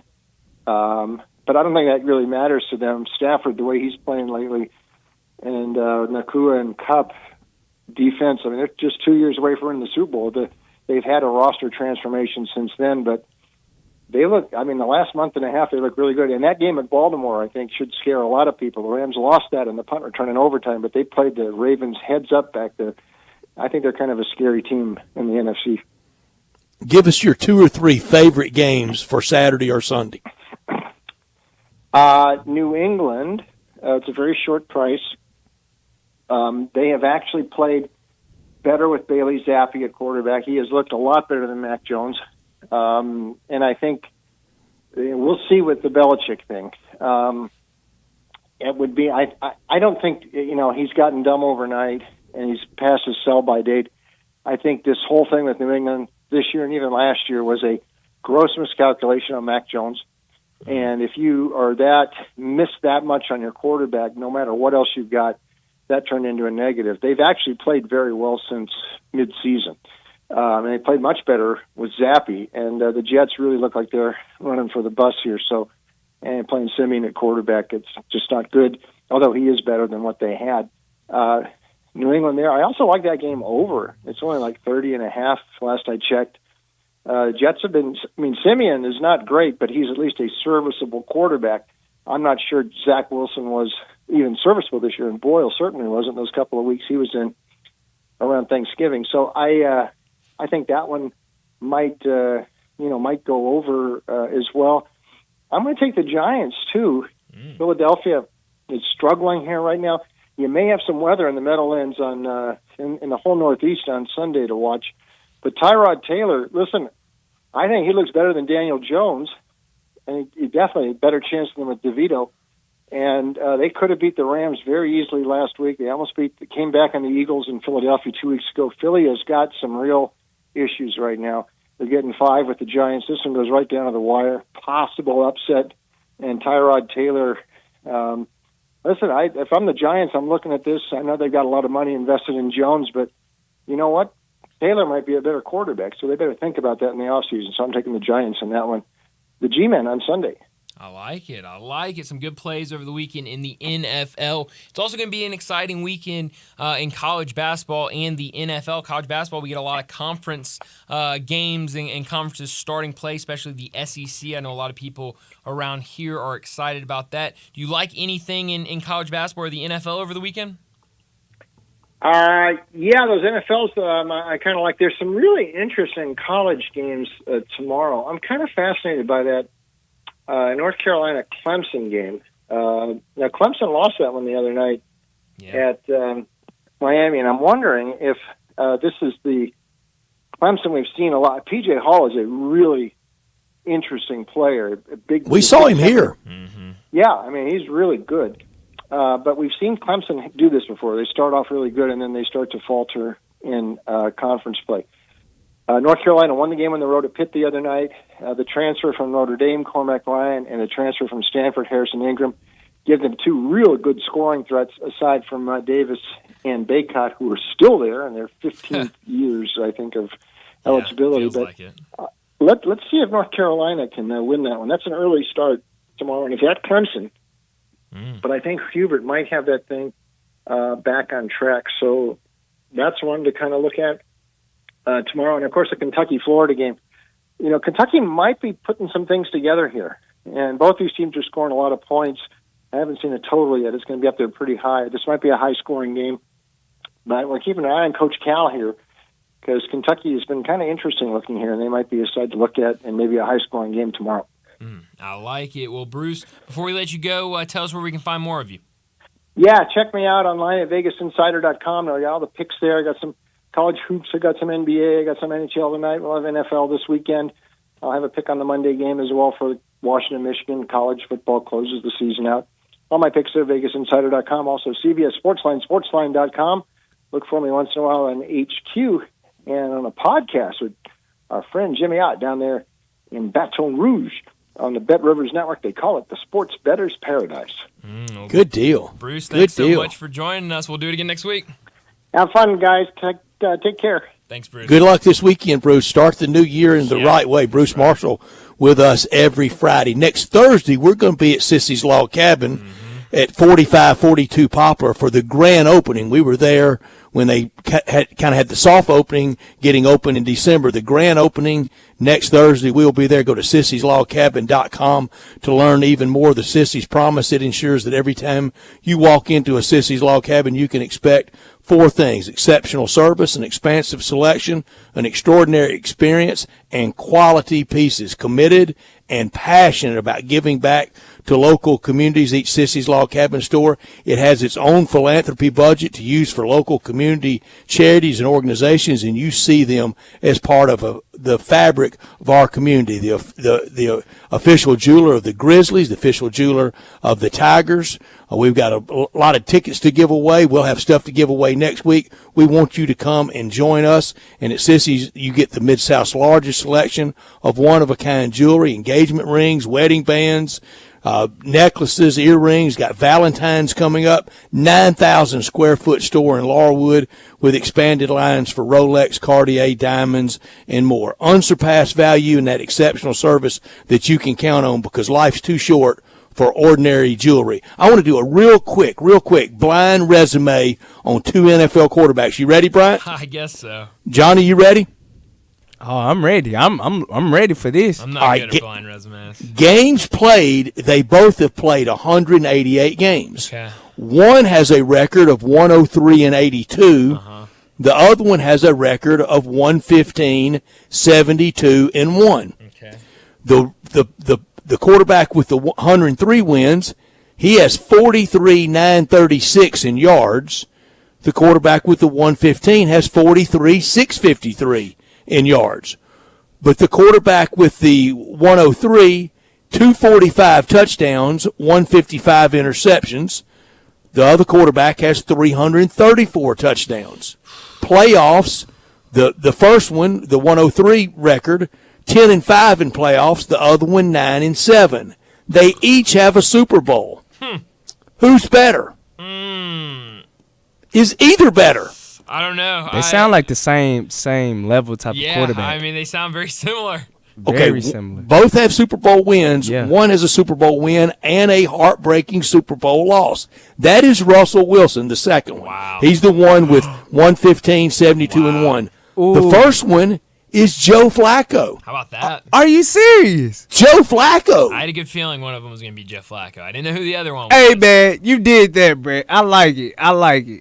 If one goes to the Hall of Fame someday, they both go. And I think they both do. And Flacco, if he got the Browns to an AFC championship game, I think that's final resume bullet point for him. Oh, yeah, easily. I don't. How do you get rid of him? Yeah, I mean, I don't know. Well, he's 83. That's how. Well, that's very true. But no, that would be the exclamation point to a Hall of Fame career for sure. If he can do that with the Browns. Who knew that Joe Flacco and Russell Wilson were almost the same guy? Yeah, well, that's amazing. That's news to me.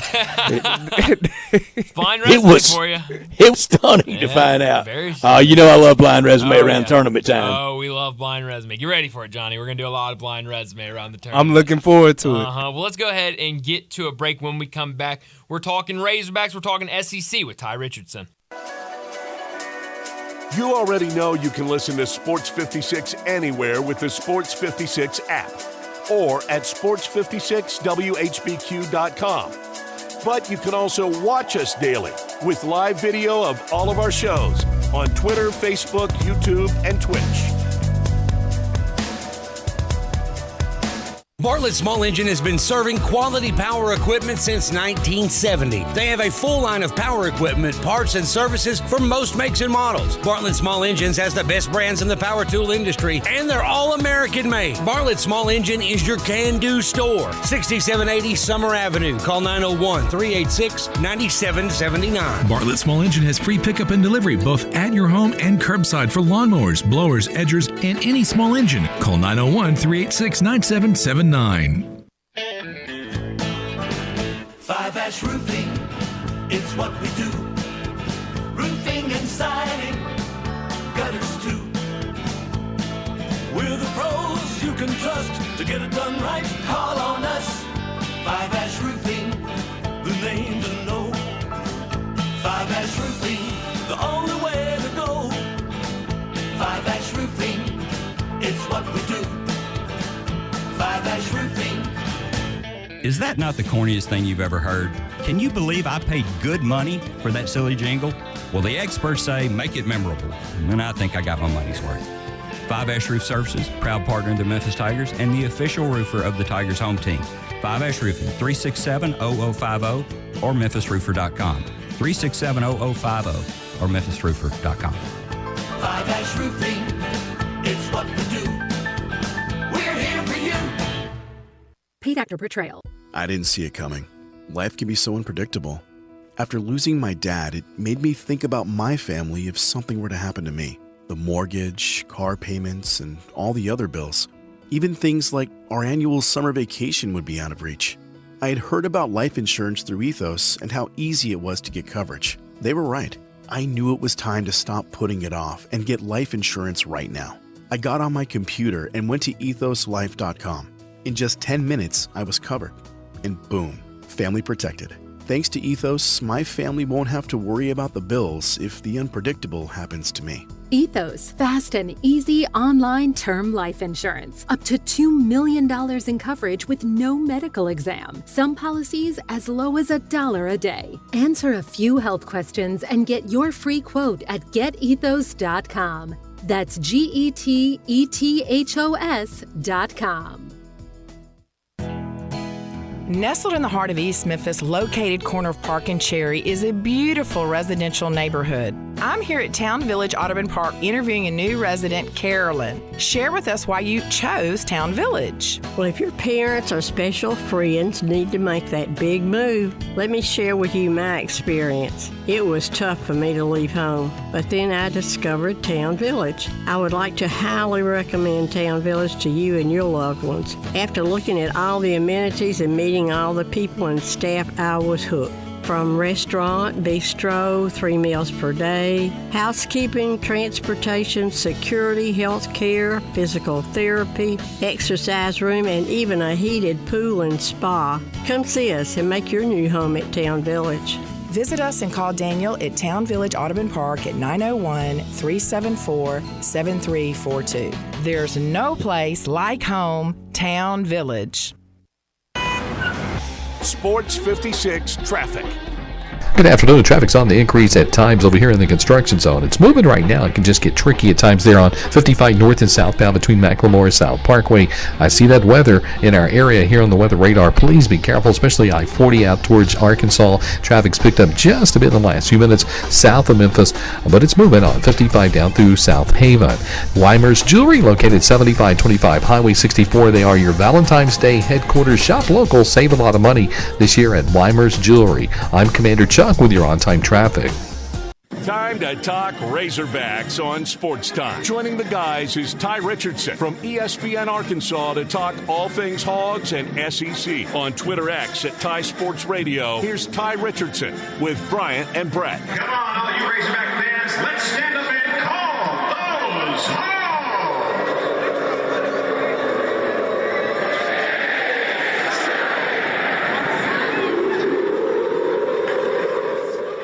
Welcome back into Sports Time. Bryant and Brett with you, and joining us now to talk the Razorbacks, to talk the SEC, Ty Richardson from ESPN Arkansas joins us now. Ty, thanks so much for joining us. Last week when we talked to you, we were talking about the Arkansas and UNC Wilmington game, and we both kind of talked about kind of a tricky game for Arkansas before they start conference play, but they get a 106-90 win over UNCW, and really a good game for Devo Davis in the starting lineup, and multiple guys, and especially Keon Minifield, who has continued to look really, really good in an Arkansas uniform. What was your biggest takeaway from that win for Arkansas?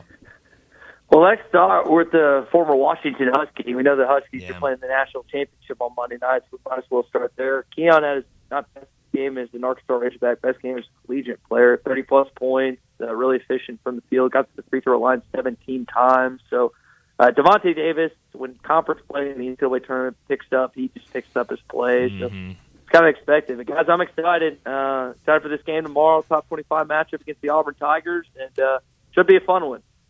It should be, and tomorrow the coaching matchup. This is two big timers, but right now Auburn 15th in the net, the Razorbacks 90th.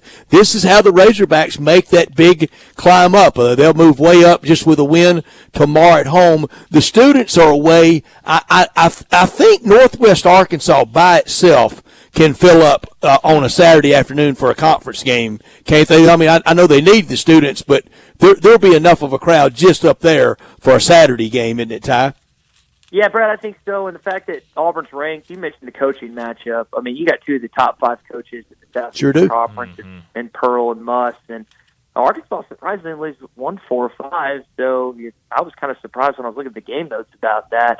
Pearl, I don't know if you guys caught it earlier this week. Pearl was talking about he wasn't too happy the fact that they got handed Virginia Tech in the ACC SEC challenge. He's like, we got to go beat Arkansas on the road to get like a North Carolina or Duke or Miami or someone better. So he knows the importance of this game, and Arkansas has got to get on track. They struggled at points in non-conference play. Yeah, and this Auburn team has played really well. Like you mentioned, 21,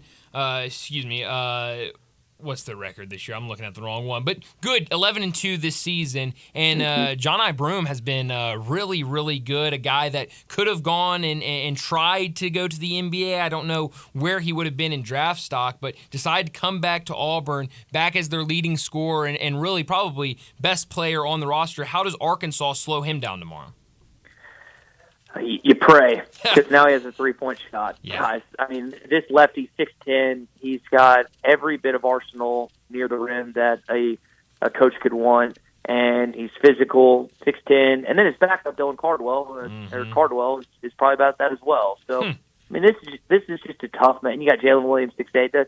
The familiarity with both these teams, I know you don't think of Auburn and Arkansas as a traditional rivalry, but these guys don't like each other. Now, it's not the level of Nate Oates hate, because those guys just hate each other. It's great. But there's a respect level, I think, from Pearl and Muss. But the familiarity with these two basketball teams is going to be interesting. And Auburn creamed them last year in the jungle, and Arkansas beat them in the SEC tournament. We know what happened 2 years ago when they beat the number one team in the country here. So it's going to be a battle, and Arkansas better put on their mouth guard, because Auburn's a physical team, top 30 in rebounding, and like you said, Brian, Broome's a big part of that. When we talk about SEC teams, it certainly doesn't apply to Kentucky. I don't think Auburn and Arkansas are thinking this either. Maybe more Arkansas than Auburn. Tennessee's not thinking this. But 10-8 in league play will go a long way. 11-7 really will. What do you think the Razorbacks' goal? What do you think the target number for them should be heading into Nashville in March? Brad, I think it's that first record you said, 10-8. That's a popular number for a lot of teams. Yeah, you settle for 9-9. We had Jimmy Dykes, former Razorback ESPN analyst, on today, and talking about he still thinks there's probably 8 teams that make the tournament. I don't know if it's that many, but there's only a handful of ranked teams. I think there's 4 or 5 ranked teams right now, which doesn't seem like you've heard of more SEC teams, but the net ranking's all that matters. Like, we can talk about AP rankings, we can talk about RPI. That's it's relevant. Meaningless. I mean, yeah, we follow the net. And so, like you referenced, this is a top 15 net team in Auburn. So you get this win. That's a quad-1 win. And there's several other quad-1 opportunities, not just at home but on the road for Arkansas the rest of the way. So it's going to be not just for Arkansas, but that kind of 10-8 record is, like you said, a lot of SEC teams shooting for that. Tomorrow, really spectacular 7-game slate, all 14 teams going tomorrow. And Ty, I will readily admit that sometimes I'm still in the kind of the football hangover, and kind of you have to drag me a little bit into that first weekend. Not tomorrow. Look at all these games, and I'll do it quickly.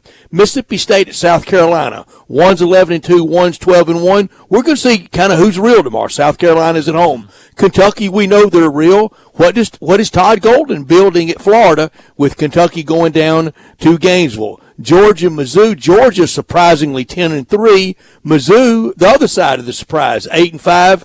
Mizzou at home in Columbia. We've talked about the Razorbacks and Auburn tomorrow. Bama and Vanderbilt, no love lost for Nate Oates. I don't think he can coach at all, and I know Jerry Stackhouse can't. Then in Knoxville, you got Beard versus Rick Barnes, and then tomorrow night you got LSU at A&M. A&M a little bit disappointing. LSU knowing that this year is kind of a building year for them. A lot of intrigue out of the gate tomorrow, and I like the Saturday start. Oh, stats, I love it too. The change in the schedule this year with the ACC SEC challenge taking over the Big 12, it just makes things better and smoother.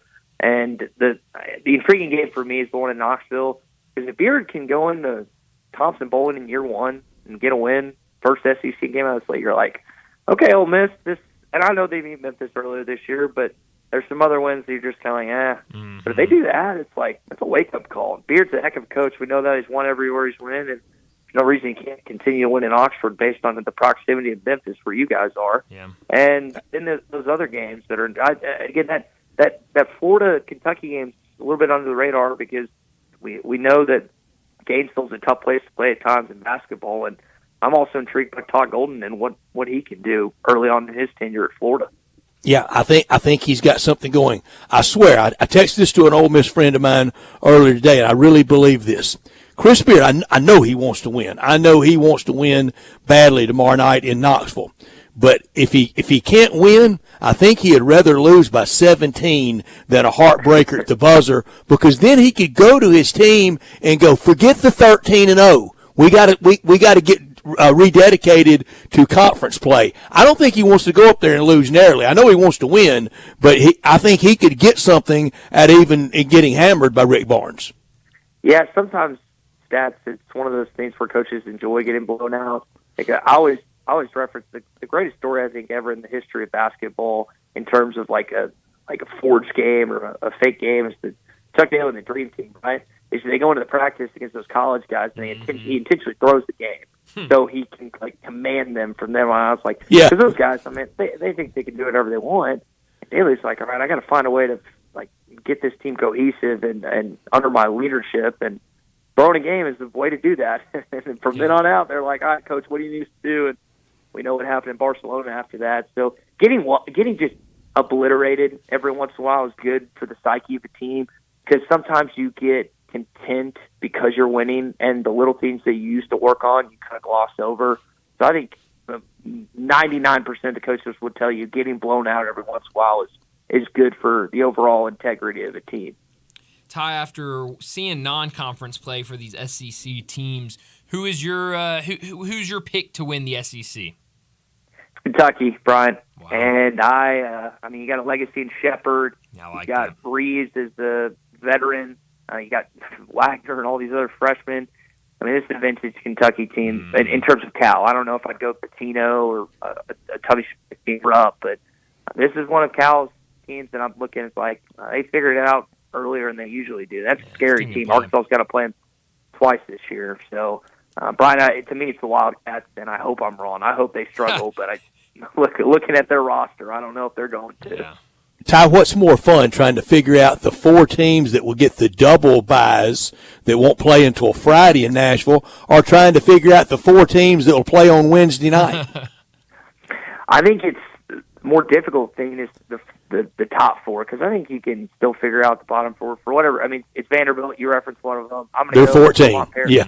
LSU South probably Carolina. 13. Yeah, LSU, South Carolina, and then you kind of forget that other team. But I think, there's 6 teams that I think are vying for that top 4. You got Auburn, you got Kentucky, you got Arkansas, you got Texas A&M, you got Tennessee. Ole Miss is a team that I didn't think would be in that equation, and they found themselves there. There's probably one I'm missing, but I would say it's a little more difficult for the top 4. And I'll say, and that SEC tournament every year is so much fun. I mean, Bridgestone, it is a trip I look forward to every single year. Yeah. And it's there to stay. Yep. I know they signed that the recent deal with Mercedes-Benz Stadium in Atlanta for the football, and I would guess the basketball one is going to be the only thing I like. Memphis is such a basketball town. I would love, and I know I would love to see Arkansas in the NCAA tournament in the first and second round in Memphis this year. I know they did it in Tampa. They've done that, I think, in St. Louis before. I would love to see Memphis get in the FedEx Forum basketball tournament for 1 year, just like an off year, because I think it's just such a basketball-rich city to me.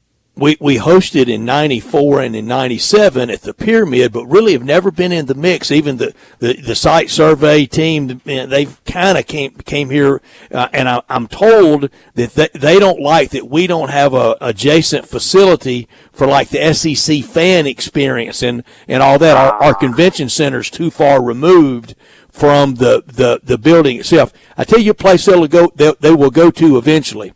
You get Mark Cuban in his new building with the Adelson family in Dallas, they'll have to give that a try someday. Yeah, that's going to be impressive. Funny enough, that my brother lives right there.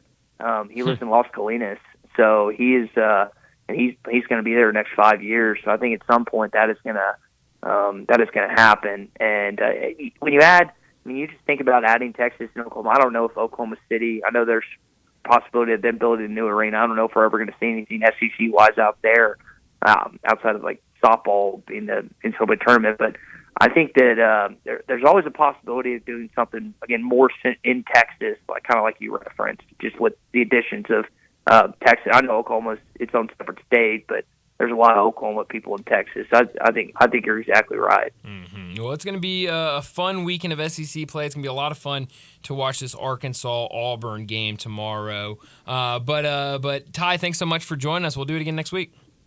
Brian, good to hear from y'all again. And, man, Brett, 11 wins, first time ever. That was a heck of a run for Ole Miss. And based on what they have in the portal, I don't think it's slowing down anytime soon. I wish the Furman game was next weekend, opening day. Golly. I was, real quick, I was thinking about going to Oxford for that Georgia Ole Miss game just to be in that atmosphere because I think it's going to be insane next year.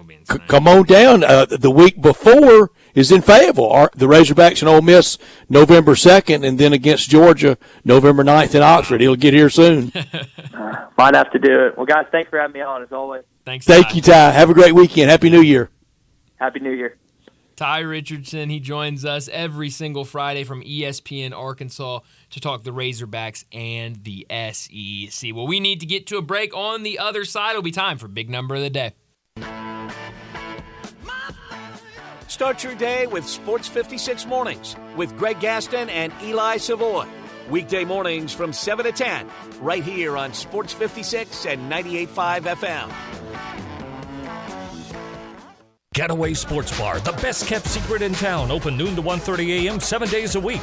Garvin, the owner, created this SEC NFL Dream Bar over 20 years ago. You'll never miss a minute of action. 10 TVs, 5 70-inch TVs for all the big games.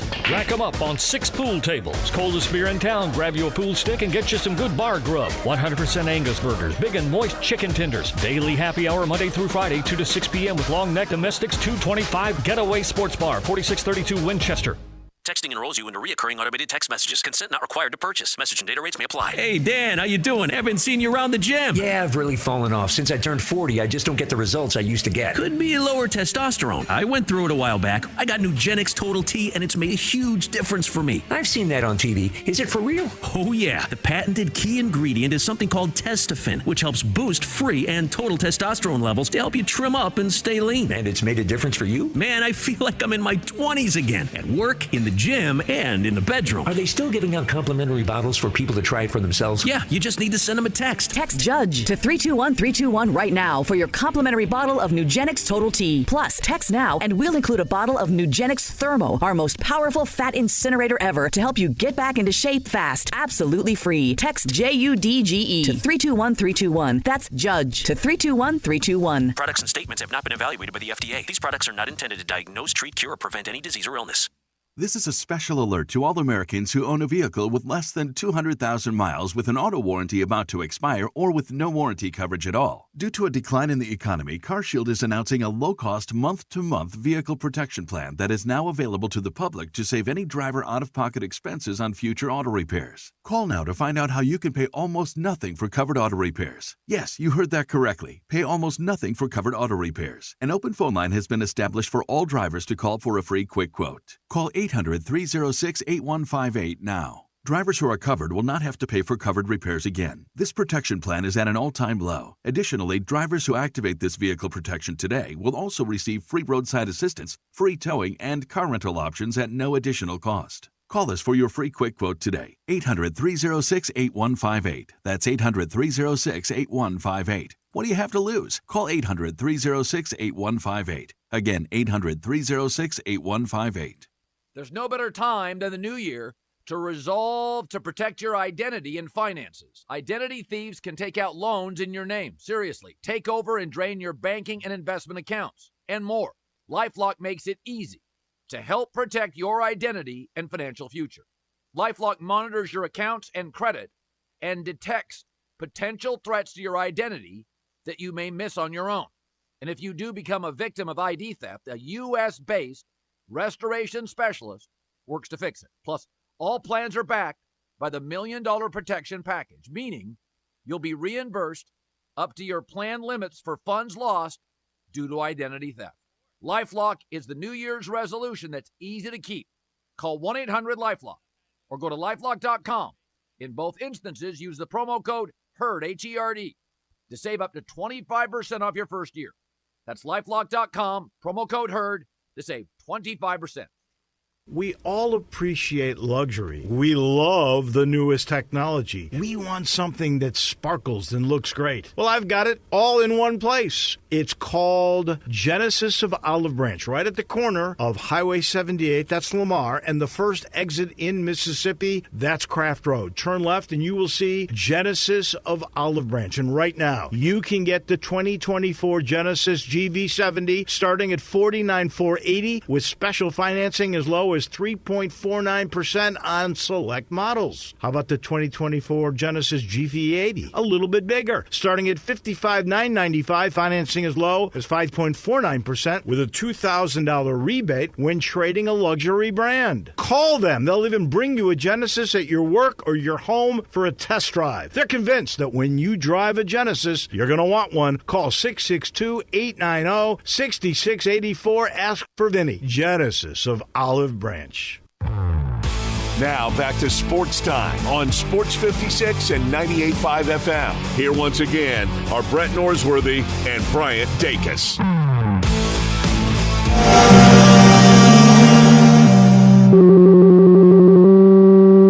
Big Daddy. Hello, Big Brand. It's a guy, he wants to be big, then he gets big, he doesn't want to be big anymore, then he gets small, but the suit's too big. Big Daddy. The big boy. You're a big guy. I think she's trying to pull a fast one on Big Daddy. The big number of the day. Well, Brett, my big number today comes from the NBA. And my big number today is 30. How about that? Is that big enough for you, Johnny? Yes, that's all it. right. That's solid. Jokic's shot was from 39, so it's not that. Well, you're close. You're getting closer, Brett. Nikola Jokic of the Nuggets is the second NBA player in the last 10 seasons to hit a game-tying basket and a game-winning buzzer beater in the final 30 seconds of a game. Johnny, who was the other player to do it in the last 10 years? LeBron James in Gotta overtime. Be LeBron. Always guess LeBron. Always Gotta guess be. LeBron. Good guess. The other was LeBron James in overtime against the Timberwolves on February 7th, 2018. How about proud that? of you, Brian. I'm proud. Great number. Thank you. That is a really good big number. And Jokic is so refreshing. His post-game interview, he's still just glad to be there. Yeah, he's just, glad to be there. Don't want to be in the public eye. Just go in, clock out. I mean, that type of thing. Tomorrow, the Steelers and the Ravens in a game that's really more important for the Steelers, so that's my big number. And it's 45 in its years, 45 years ago, 1978. Because we know Lamar Jackson's winning the MVP, don't we? Yes, absolutely. It's been 45 years since the Pittsburgh Steelers had an MVP. Now, the MVP that we recognize is the Associated Press MVP. It started in 1957 with Jim Brown being the first winner of it. Terry Bradshaw won it in 1978, 45 years ago. He's the only Pittsburgh Steeler to ever be MVP. That's incredible. Oh, that's amazing. Not Buss, not Hines Ward, not Big Ben, not Franco. Wow, that's incredible. Brett, that's amazing, man. That's a great big number, but I gotta give it to Bryant. I'm sorry, I gotta give it to Bryant. I gotta give it to Bryant. Oh, I wasn't through with my setup. My fault. Brett, go ahead. 2012, the last time a running back was MVP, and there's never been a wide receiver. That is not crazy. Jerry Rice, not anybody. That is crazy. I mean, every year. Man, wait 1 second when now. I hear that, don't forget, there's never been a wide receiver to win MVP. It shocks me every year. I would bet Rice won it 2 or 3 times. You would think. I mean, you would. Probably deserved it 2 or 3 times. Because I think, and I'm not opening up for this. It's kind of summertime radio topic. I think the best NFL player ever is Tom Brady. Right. He supplanted Jerry Rice, who topped Jim Brown. Right. Hey, that's a great argument, especially that you said Jim Brown number 3, and Jerry Rice got to be number 2. He got to be number 2. Number 1, and Brady with all those titles. Yeah. It's just hard to beat. I don't see nobody overtaking Brady. He had done too much, man. He done too much. Well, it's just I think since Tom Brady has retired, I've just appreciated his game. Yes, more you really do. Because you're seeing that, like, he really mattered in both those teams he played for the Patriots and the Buccaneers. You can look at those offenses since he's left and just completely different. Even though Tampa Bay is not bad this year. That's a great point, Brian. Completely different than when Tom Brady was there. So, no, I like that a lot. I mean, when is the next time we see a non-quarterback win it, or I don't know, a Pittsburgh Steeler win it, for that matter? I mean, it's almost like Heisman. It's not the Heisman Award; it's the Quarterback of the Year award. That's right. And that's what true. NFL MVP has become. I don't say sadly; it's just how it is. It's how it is, Johnny. I mean, it's how important that position is, and if you don't have one, you don't have a prayer. Right. Yeah, no, I mean, hey, that's a great point right there. I like that, Brett. The game has changed so much, and it is it's a quarterback world we live in nowadays, and so the rules have made it so. They made the rules because they don't want that. They sure don't want them getting splattered. Mm-hmm. They don't want them getting hit. Nope. They don't want them getting touched at all. No. At all. No, because I mean that little sliver of injury with how big these contracts are. I mean, it really is incredible. But I thought two pretty good big numbers today from both of us. But we need to get to a break. Thank you, Johnny. That means a lot. But we got to get to a break and wrap up our second hour. And when we come back, we talked a lot of Tigers early in the show. But joining us, the Tiger basketball beat writer for the Commercial Appeal, Jason Muntz. He's next.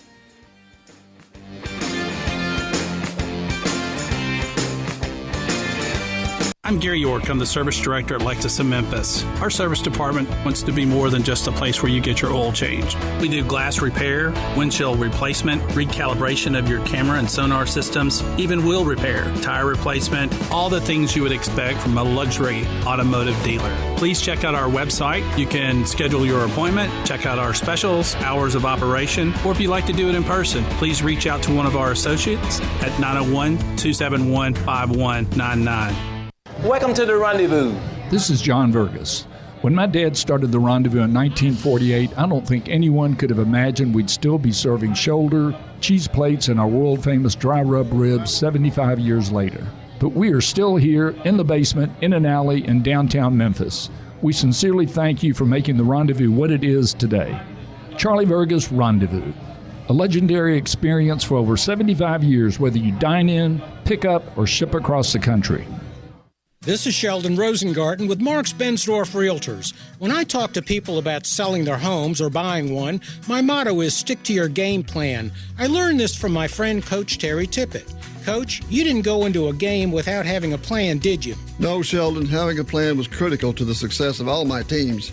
That's right, Coach. Sticking to your game plan helped you win 4 state championships. That's wrong, Sheldon. It was 6, just like the number of shots you make on a par 3. Well, Coach, we've played golf together. What advice can you give me about my game? You probably need to stick to real estate, as you're much better at doing that, or perhaps bowling. Great advice about real estate, not bowling. And as I always tell people, if they're thinking of selling their home, talk to 2 to 3 real estate brokers and let me be one of them. As they often say, when you want the job done, Coach, who should they call? Sheldon, of course. You can reach me at 682-1868 or memphisrelocate.com. That's 682-1868 or memphisrelocate.com. The 15th ranked Memphis Tigers host conference rival SMU Sunday, January 7th at 4 o'clock. Come watch as Memphis basketball looks to continue the momentum with 7 wins over power conference teams and a perfect 6-0 at home this season. Penny Hardaway's squad is a sight to see this season, and you don't want to miss out. Tickets start at only $10. Purchase your tickets today at GoTigersGoTix.com.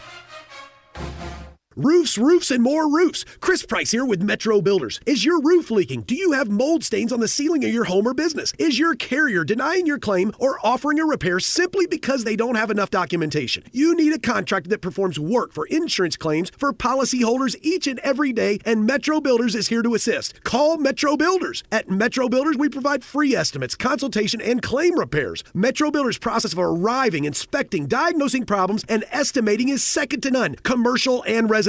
Our team of Hague-certified technicians are standing by to assist you with providing estimates and photos to your carrier to document your loss. All you owe is what your policy states. No large fees on top of the final scope. We use high-grade materials and are certified by companies like Atlas, CertainTeed, Owens Corning, and Mulehide with labor warranties up to 50 years on all of our jobs. Metro Builders provides roof repairs across the Mid-South. Call Metro Builders to schedule your inspection free. Call me. 901-375-1717. That's 901-375-1717. At Jason's Deli, when you're dining in or picking up curbside, you can expect wholesome food and no surprises, just delicious sandwiches, crisp salads, and quick quality meals made with the freshest ingredients and no artificial trans fats, MSG, high fructose corn syrup, or artificial colors and dyes. Around here, a lot of thought goes into what we put into our food and what we take out of it, because you're not just taking a bite, you're getting a taste of who we are. New items are constantly being created to expand our menu for all tastes and special diets with vegan and gluten-free options available. Convenience and on-time delivery you can count on. It's just a click away at jasonsdeli.com, so whether you need to feed 5 people or 5,000, the team at Jason's Deli, they have the credentials and the commitment to keep you satisfied. Freshness is nearby at Jason's Deli with locations at Ridgeway and Park Place Center, Poplar and Highland, Germantown Road in Cordova, and on Goodman Road in Olive Branch. Jason's Deli. It's wholesome food and no surprises. Sports 56 traffic. Good afternoon. Traffic starting to pick up out here, and so is the weather. Give yourself a little bit of extra time. It's gotten a little bit busier in the last few minutes on 240 east from Mill Branch all the way over to 385 Billmore Parkway. Still looks good right now as you head out towards Collierville. Now it's a little bit crowded just in the last 15-20 minutes on 240 in both directions there, east and westbound around Poplar. Hey, Weimer's Jewelry, located 7525 Highway 64. They are your Valentine's Day headquarters. Shop local, save a lot of money this Valentine's season at Weimer's Jewelry. I'm Commander Chuck with your on-time traffic.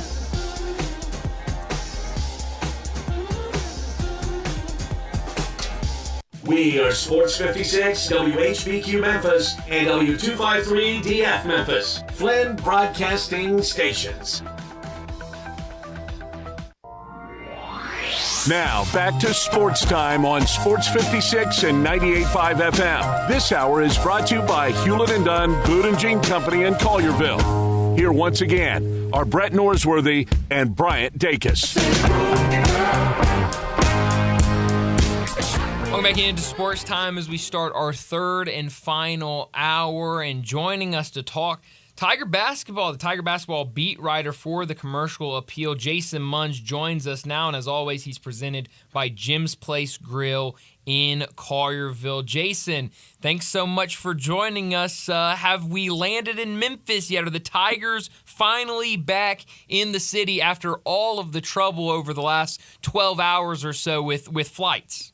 Long time no talk, Brian. Yeah, yes, really. The Tigers have returned successfully, landing at roughly 2:30 p.m. this afternoon. Yeah, like when I talked to you earlier today, they were scheduled to take off at 12:30. Didn't take off till almost 1:30. So holy cow. It was. It's been a day, or it's been a 20. I don't know. The hours are starting to run together. It's been a struggle the last 12 to 15 hours for the Tigers, but they're back, and they got a game on Sunday. And usually it's the poor old beat writer having trouble getting back, not the fancy charter. Ain't that the truth? But luckily for me, the rental car Enterprise came through, no issue. There's a lot of merit to being on the ground and moving forward. That's right. There is, and I've come to I prefer to drive. And I do too, Jason. If I can do it, I'm going to do it. So I'm driving to Wichita next weekend, And then obviously I'll be driving to Tulane the weekend after that and UAB the weekend after that. So it's a month of actual real road trips. And so, yeah, I'm kind of looking forward to it. And I actually just got done. I drove home to Natchez for New Year's Eve and back on New Year's Day. So this whole January, ton of miles, but a lot of car time. ton of road miles, but catching up on some good podcasts. And Jason, when you're on the road like that, you get to see every pilot and flying J across the country. That's right.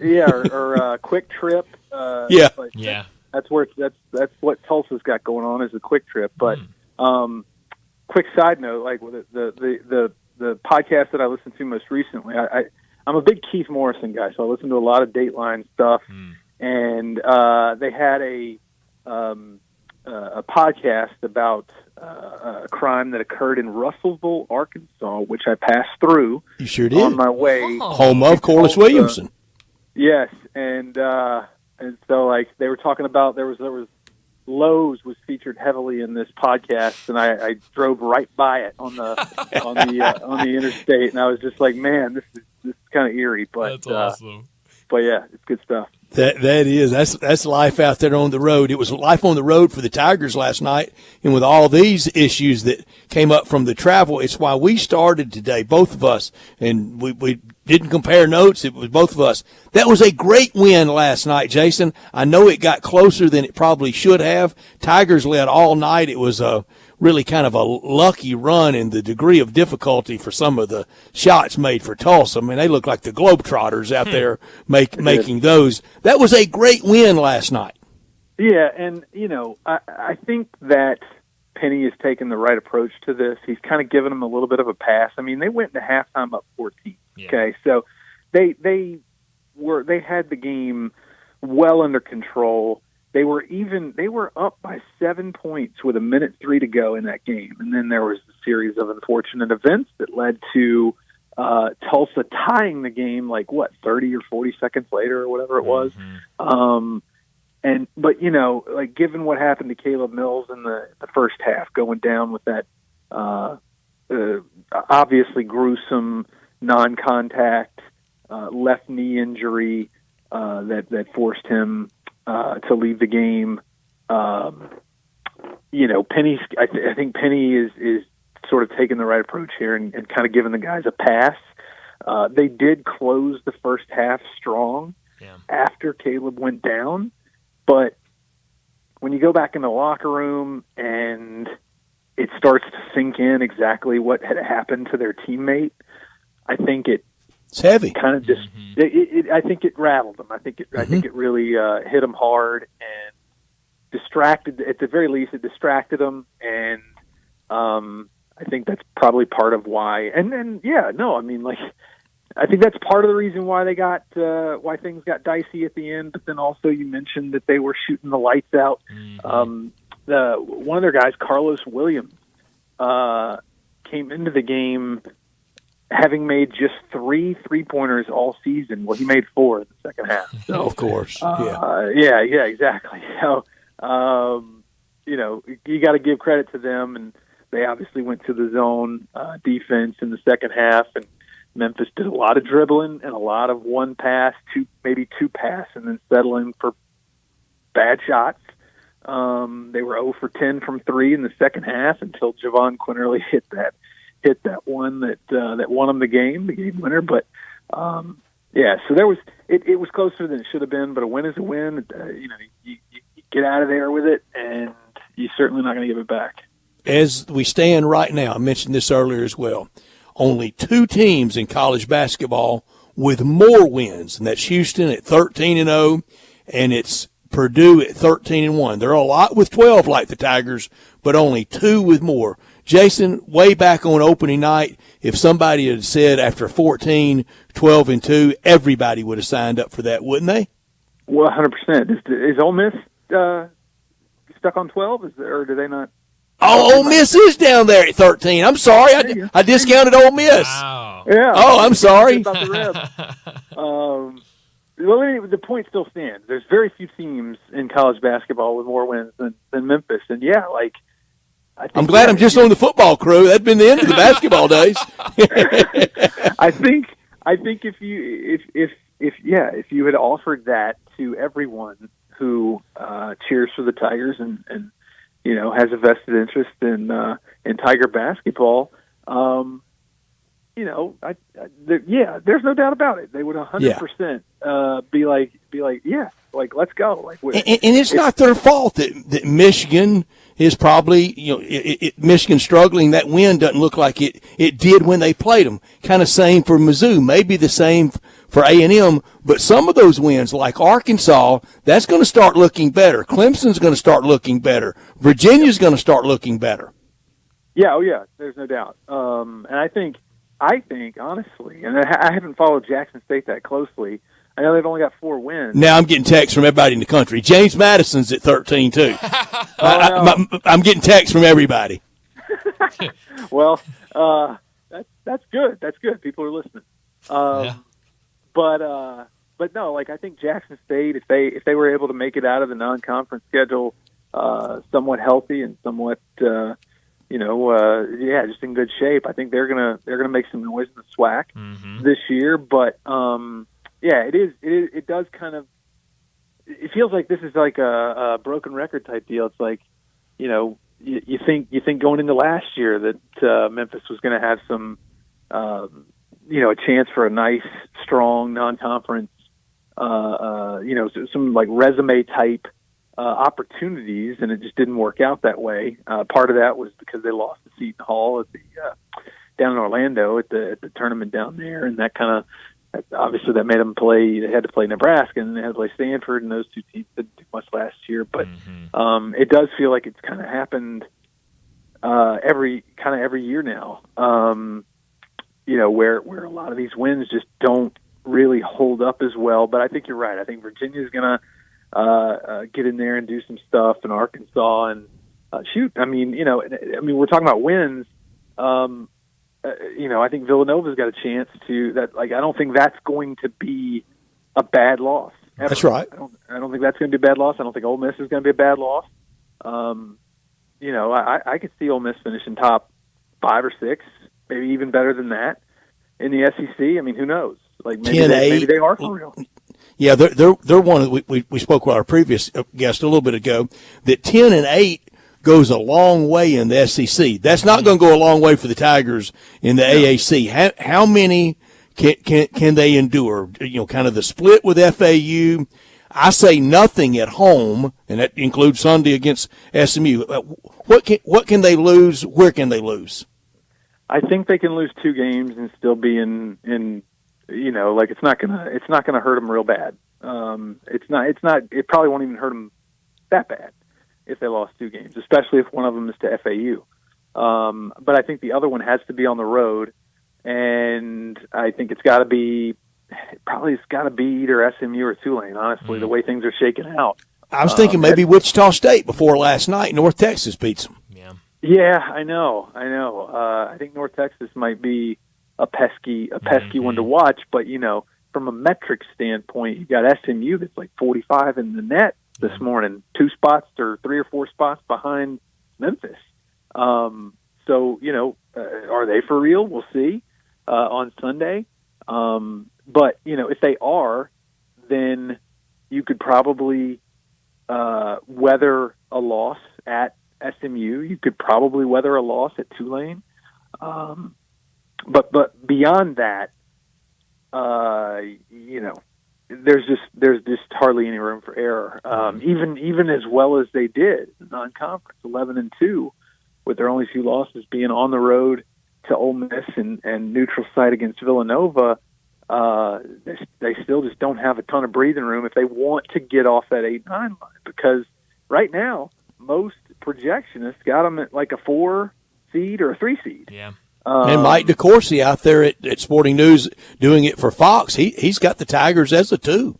Yeah, and I think that's within reach, I mean, if they do what they're supposed to do and take care of the business that they should take care of, bracket guy. There's his name's Dave Amon. He's a guy that fills out, does bracketology every year and usually is very accurate.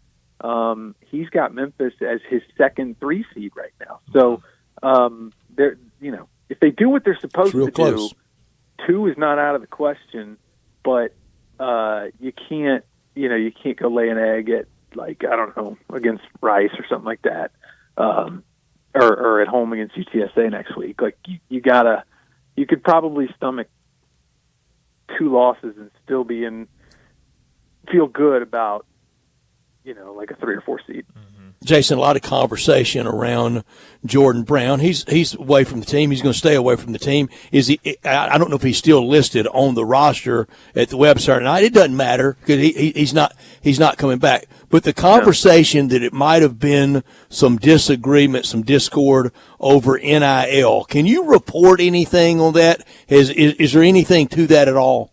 No, I mean, I can't, honestly. I've tried to ask Penny about it. He is not interested in talking about it.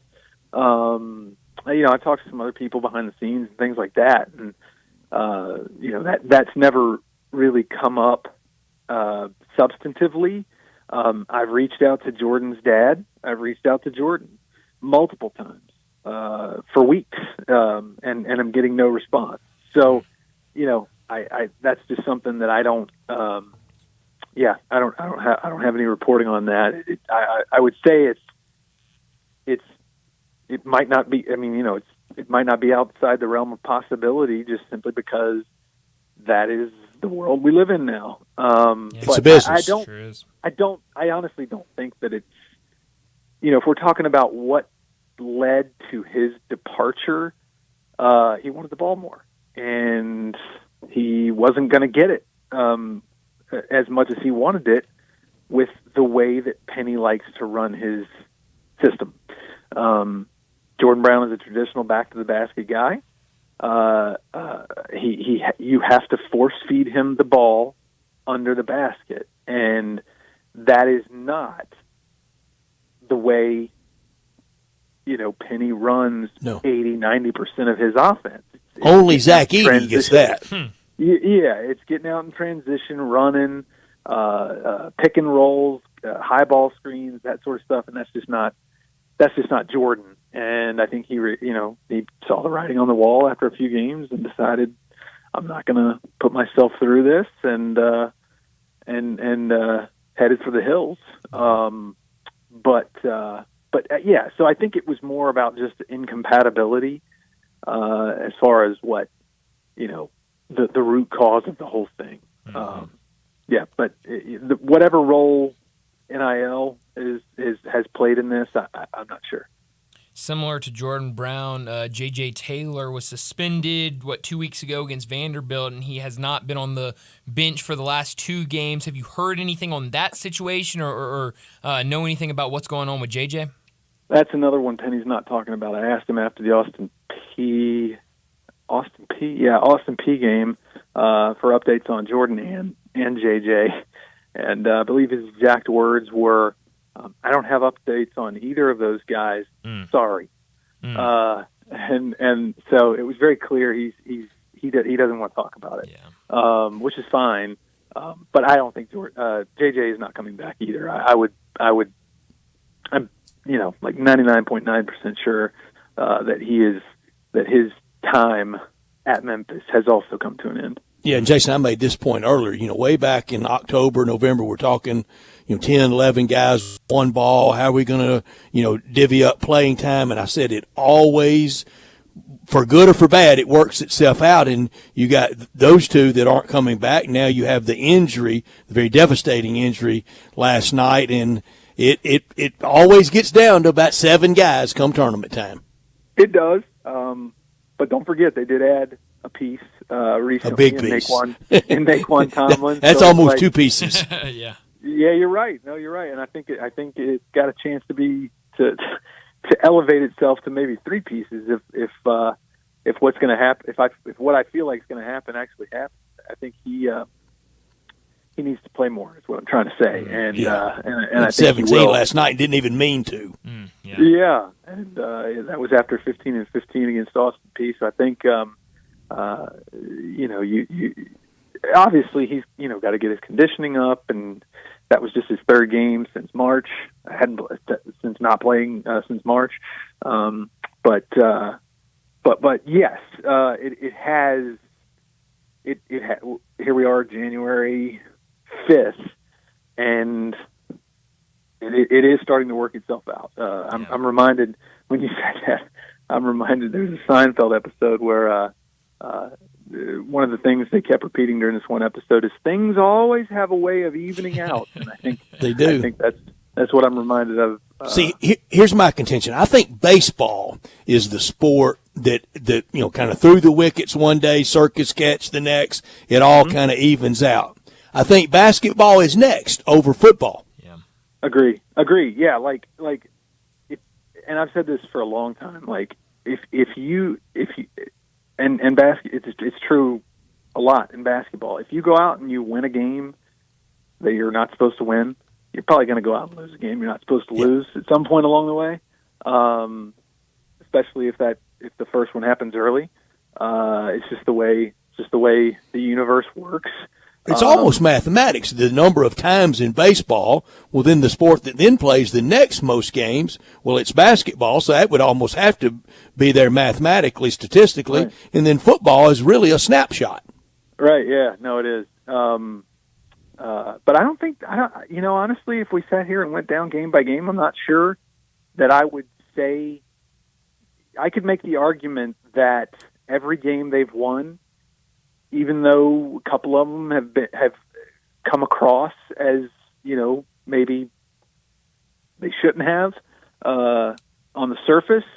I could certainly make the case that there hasn't been a single game that Memphis has won that they shouldn't have. Where the other they've been the better team. They sure have.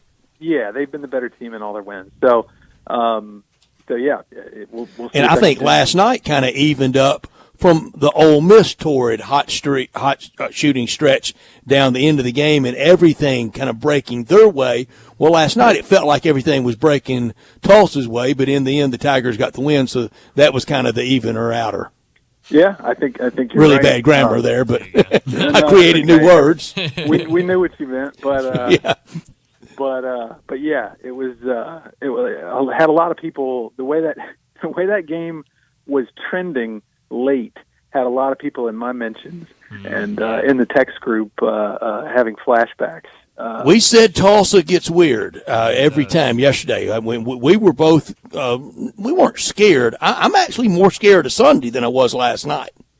Well, you wouldn't be alone if there was a lot of people before that game. It was like, I just got a bad feeling about Tulsa, and it's like I don't blame you. I was first there. Hour of sports.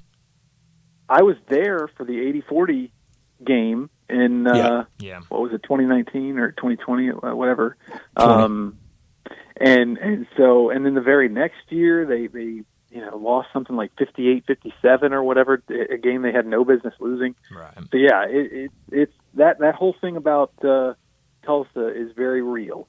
And Maya had the program-changing win after the contested, heated press conference after an SMU loss to go out there and get that win. That was big. We felt it at the time that almost was tipping point for the Penny Hardaway years.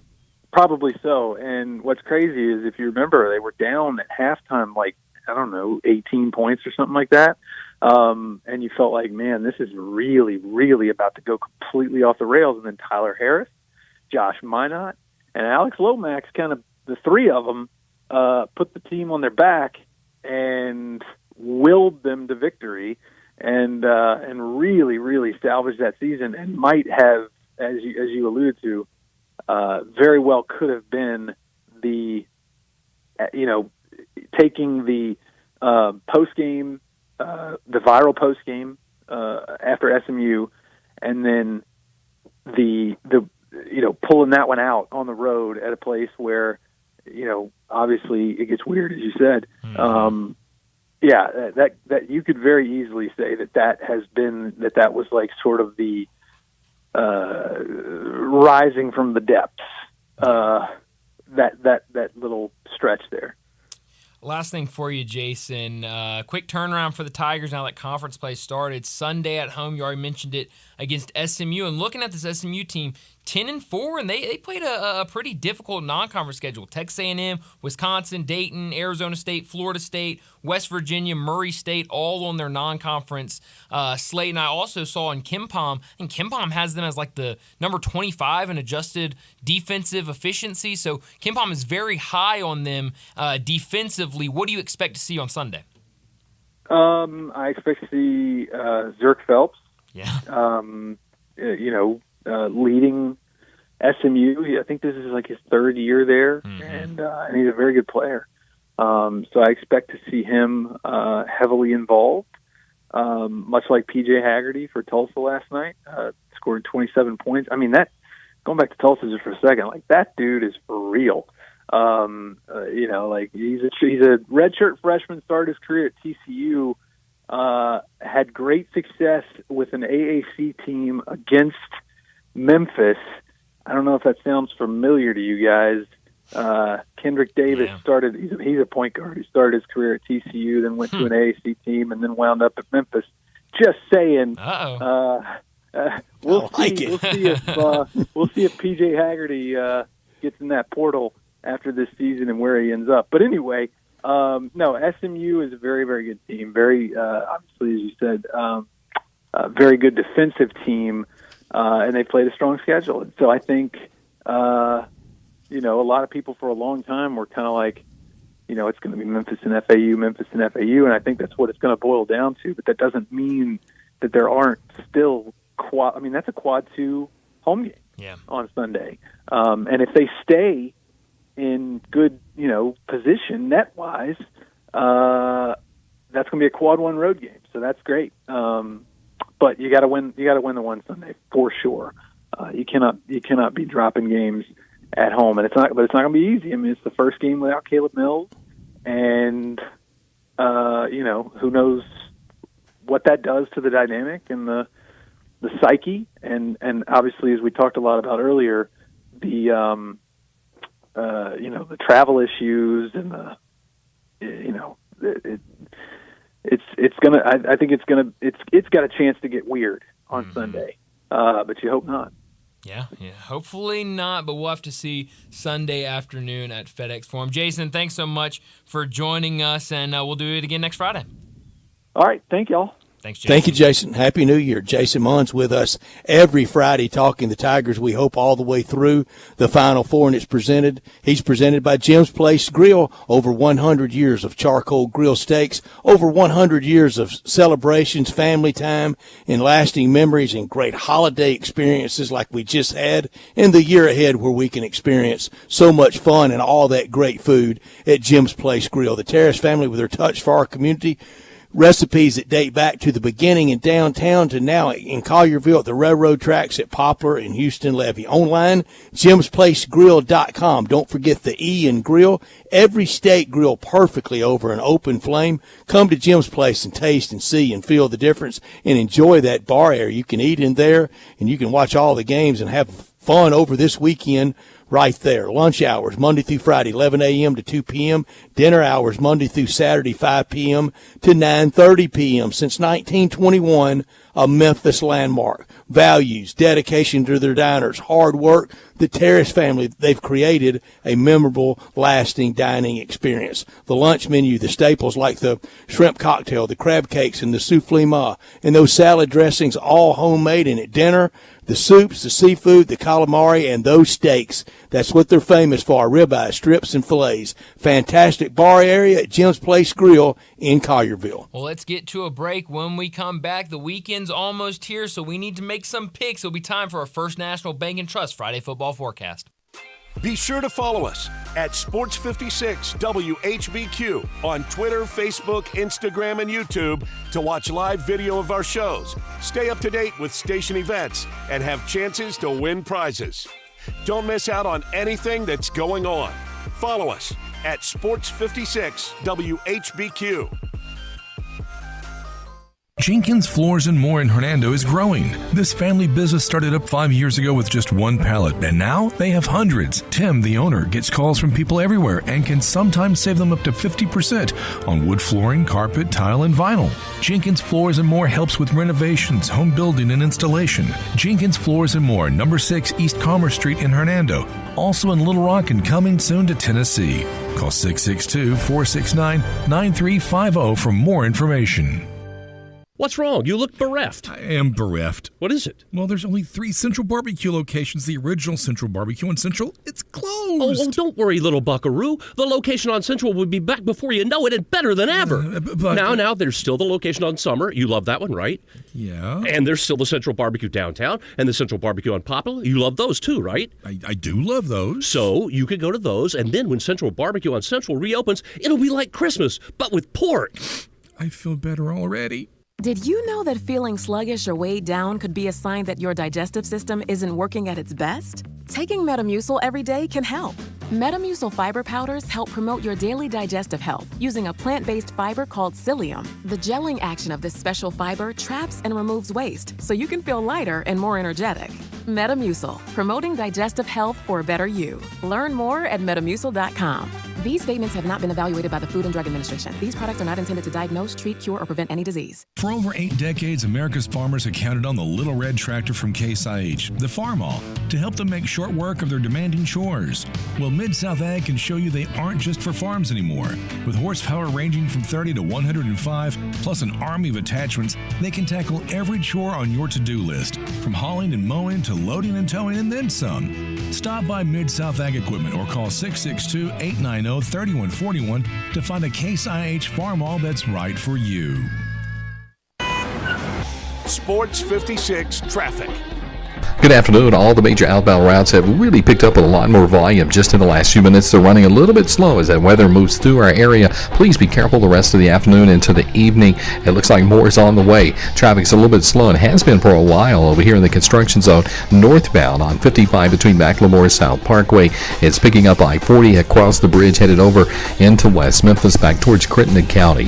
Hey, Weimer's Jewelry located 7525 Highway 64 is your Valentine's Day headquarters. Shop local this Valentine's Day season and save a lot of money at Weimer's Jewelry. I'm Commander Chuck with your on-time traffic.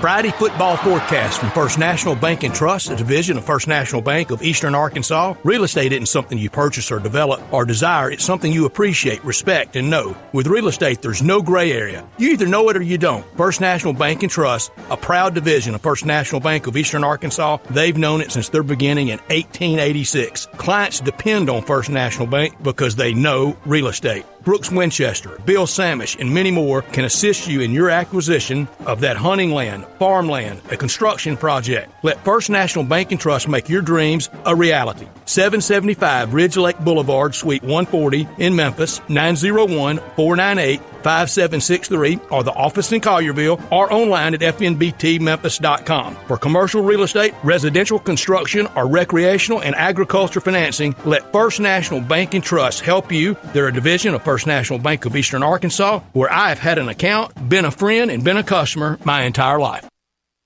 All NFL today. We'll pick the college game Monday at 5:30. We'll also have the Big Four all time for Washington Huskies and Michigan football in college. Different. I'm trying to block out Tom Brady on it. I mean, yeah, it's tough. It really is, and he still may be in the top 4 there, even with a modest college career compared to a pro career. We've loved this segment for all these years now, and at First National Bank and Trust Division, First National Bank of Eastern Arkansas.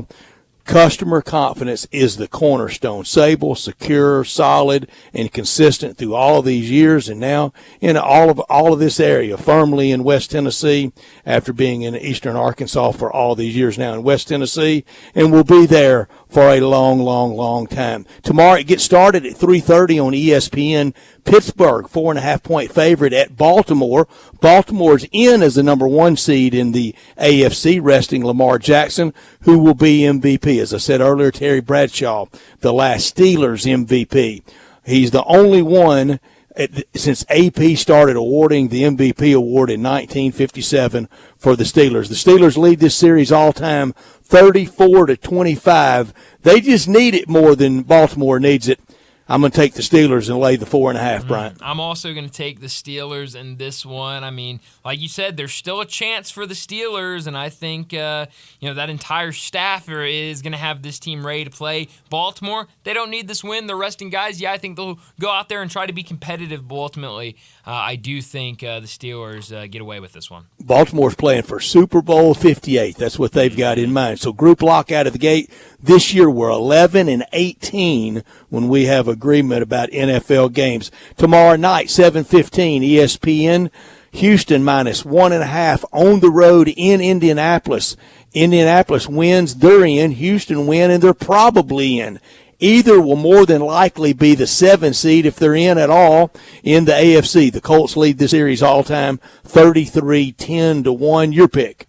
I'm going to go with Houston in this one. I've been riding the Colts all season long, but I'm going to stop here and take Houston. We've seen what C.J. Stroud has done at that quarterback position all year long. And Brett, I think, you go back and we've talked about this in the past with, NBA teams and a lot of different teams. When you have these young guys, we talked about in Major League Baseball with the D-backs, when you have these young guys, they just go out there and they play hard. They don't care what the odds are. They don't care anything like that. They just go out there and try to win. And I think you'll see the same thing from C.J. Stroud this weekend, so I'll take them minus 1.5.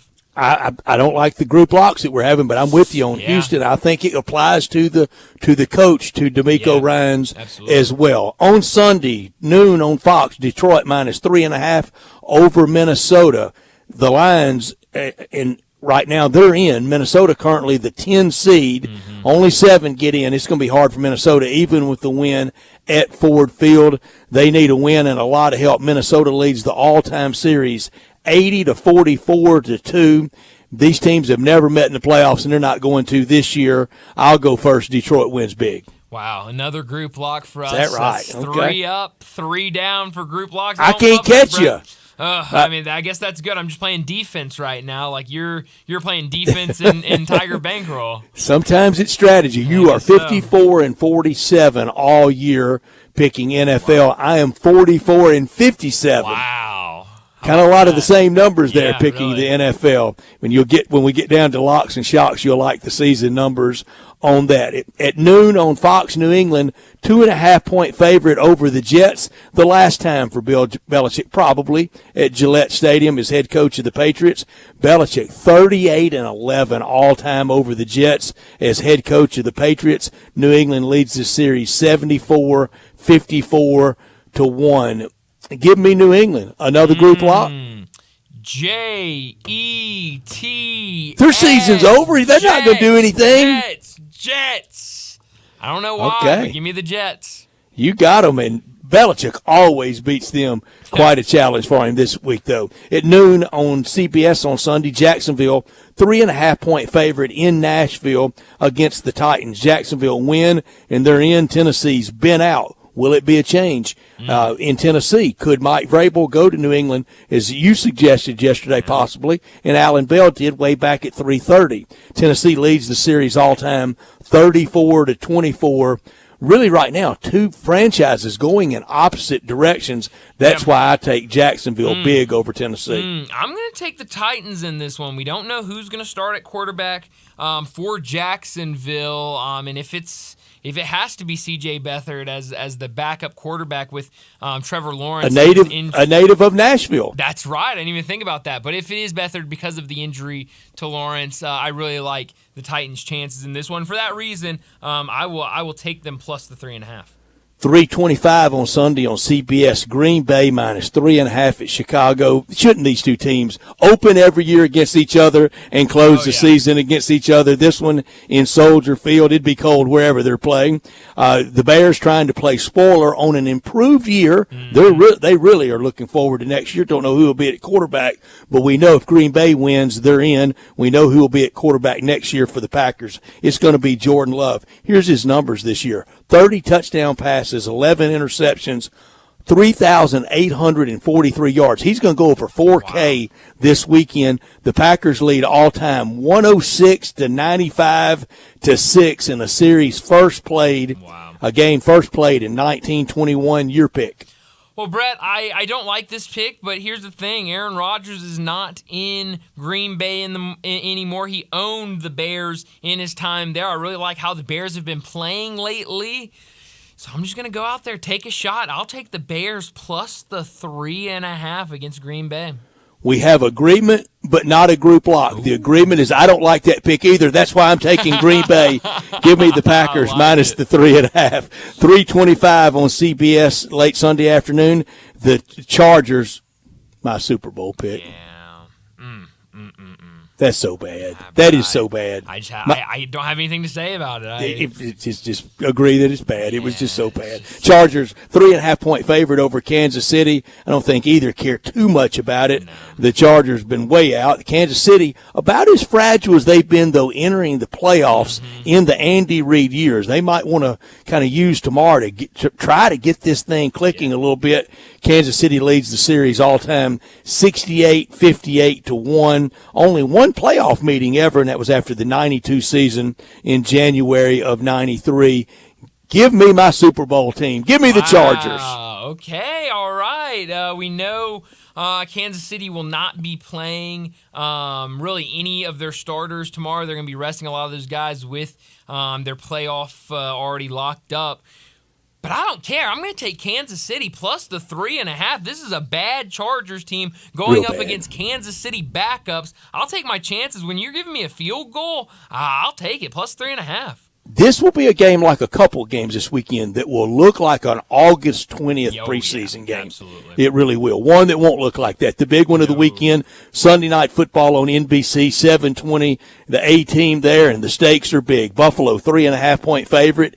In Miami, it's for the AFC East. Miami leads all-time 62-57-1.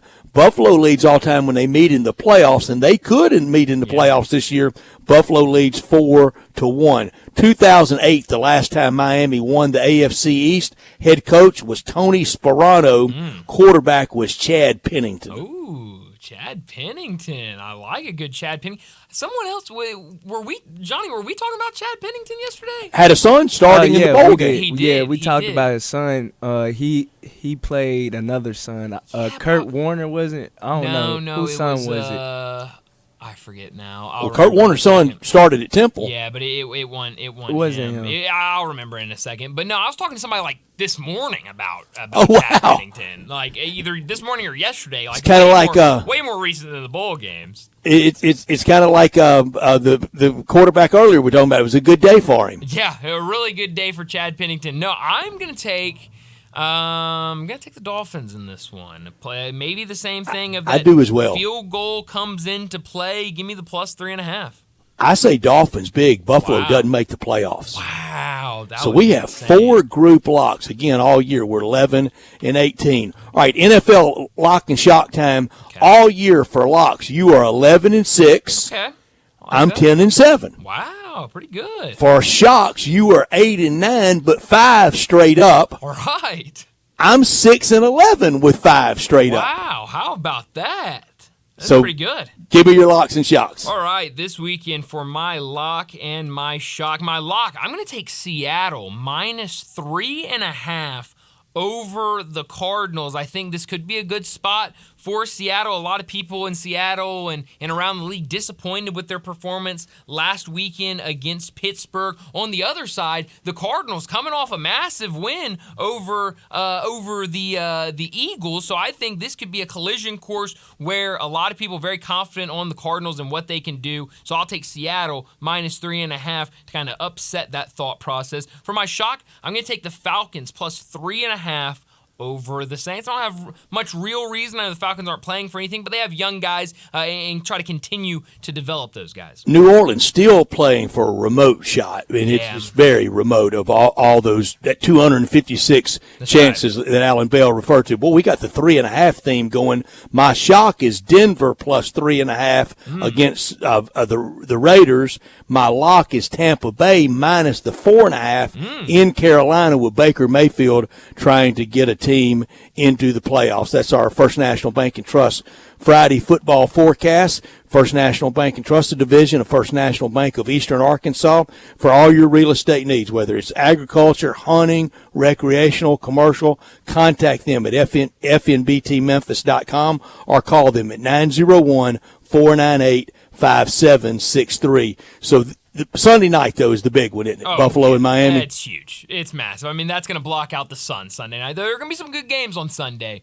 But, man, everybody's going to be looking forward to Sunday night. And I'm looking forward to the games tomorrow. I'm glad we have football, no college football tomorrow, but we've got the NFL. And next week, I love the wild card weekend now. We're only two teams won't play opening weekend. That's the 2-1 seeds. We've gotten rid of all the byes. Yeah, no, it's gonna be fun. I mean, I know we're not gonna get as many games, of course, because it's the playoffs, but it's gonna be really interesting. I just saw a commercial, I completely forgot, but we're gonna have one of those wild card games be an exclusive Peacock game. So that's right, and one will be on Monday night. Yeah, that's right. Like last year. This hour of our show brought to you every day by Hewlett and Dunn Boot and Jean. They're on the historic square in Collierville. They've been there since 1961.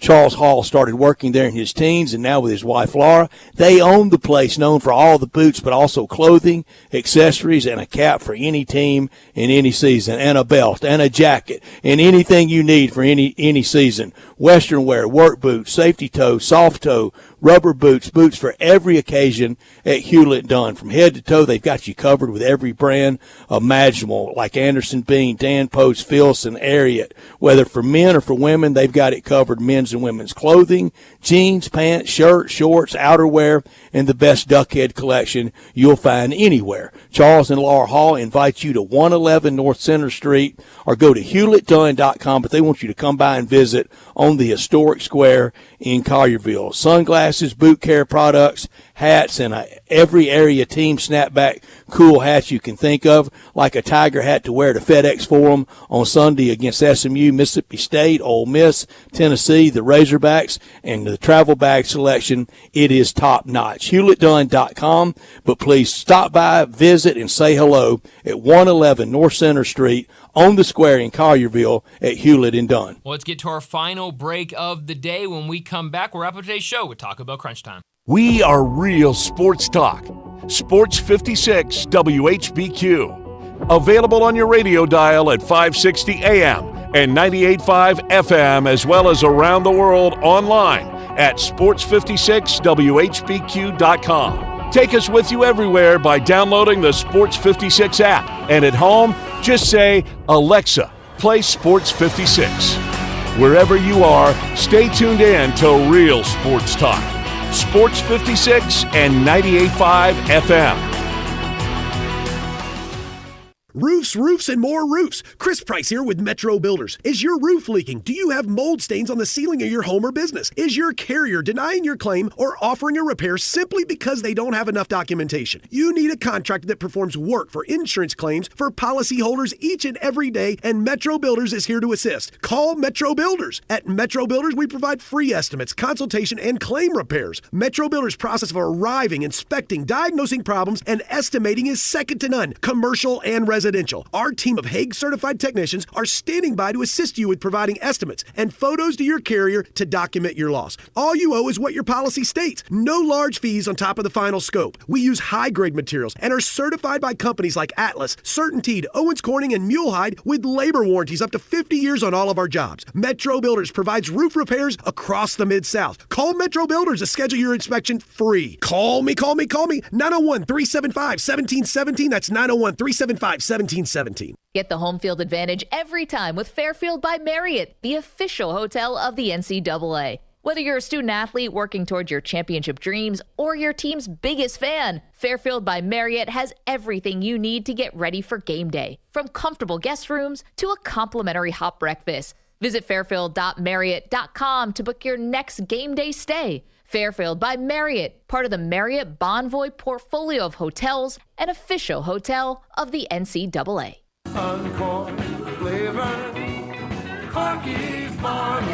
Hi, this is Jimmy Stovall with Corky's Barbecue. We have been serving up our legendary barbecue for more than 39 years, right here in Memphis, Tennessee. Whether you're dining in, picking up in our drive-thru, or serving our famous barbecue at your office or home, with Corky's Party Pack, you are the hit of the party. Barbecue pulled pork, baked beans, coleslaw, barbecue sauce, and buns, starting at only $8.49 per person. And as you know, we send plenty of food. You never have to worry about running out with Corky.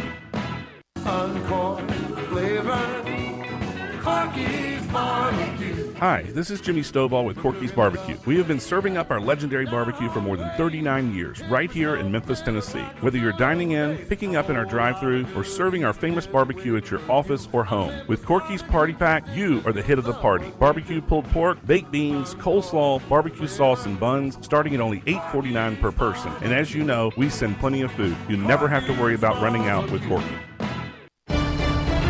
Scott Graham here from Westwood One. A Saturday NFL doubleheader gets Week 18 started. Up first, the Pittsburgh Steelers visit the AFC top-seeded Baltimore Ravens. Then, two more postseason hopefuls match up with the Houston Texans at the Indianapolis Colts. Both are 9-7 and in a three-way tie atop the AFC South. Join us for Saturday NFL football. Right here on Sports 56. And now a message from Puffs Plus Lotion Tissues. Ordinary tissues can leave you with a red nose, so choose Puffs Plus Lotion for all of your blows. Puffs have lotion to soothe sensitive skin, so you can wipe without wincing. It's a win-win. Puffs have cushiony thickness, which brings relief too, so the days of sore red noses are gone and through. When you're after soothing softness, a nose in need deserves Puffs indeed. Get in zone, AutoZone. Is your battery dead? At AutoZone, you can get the right Duralast battery to get you back on the road. Duralast batteries are designed to deliver OE performance and strong starts, even in extreme weather conditions. When you have a battery problem, get the right Duralast battery for your vehicle at AutoZone, America's #1 battery destination. Get in the zone, AutoZone. Restrictions apply. Get in zone, AutoZone. Now, back to Sports Time on Sports 56 and 98.5 FM. This hour is brought to you by Hewlett & Dunn Boot and Jean Company in Collierville. Here once again are Brett Norsworthy and Bryant Dacus. So how you like me now? How you like me now? How you like me now? How you like me now? How you like me now? This is pretty cool, and we're just getting started, so...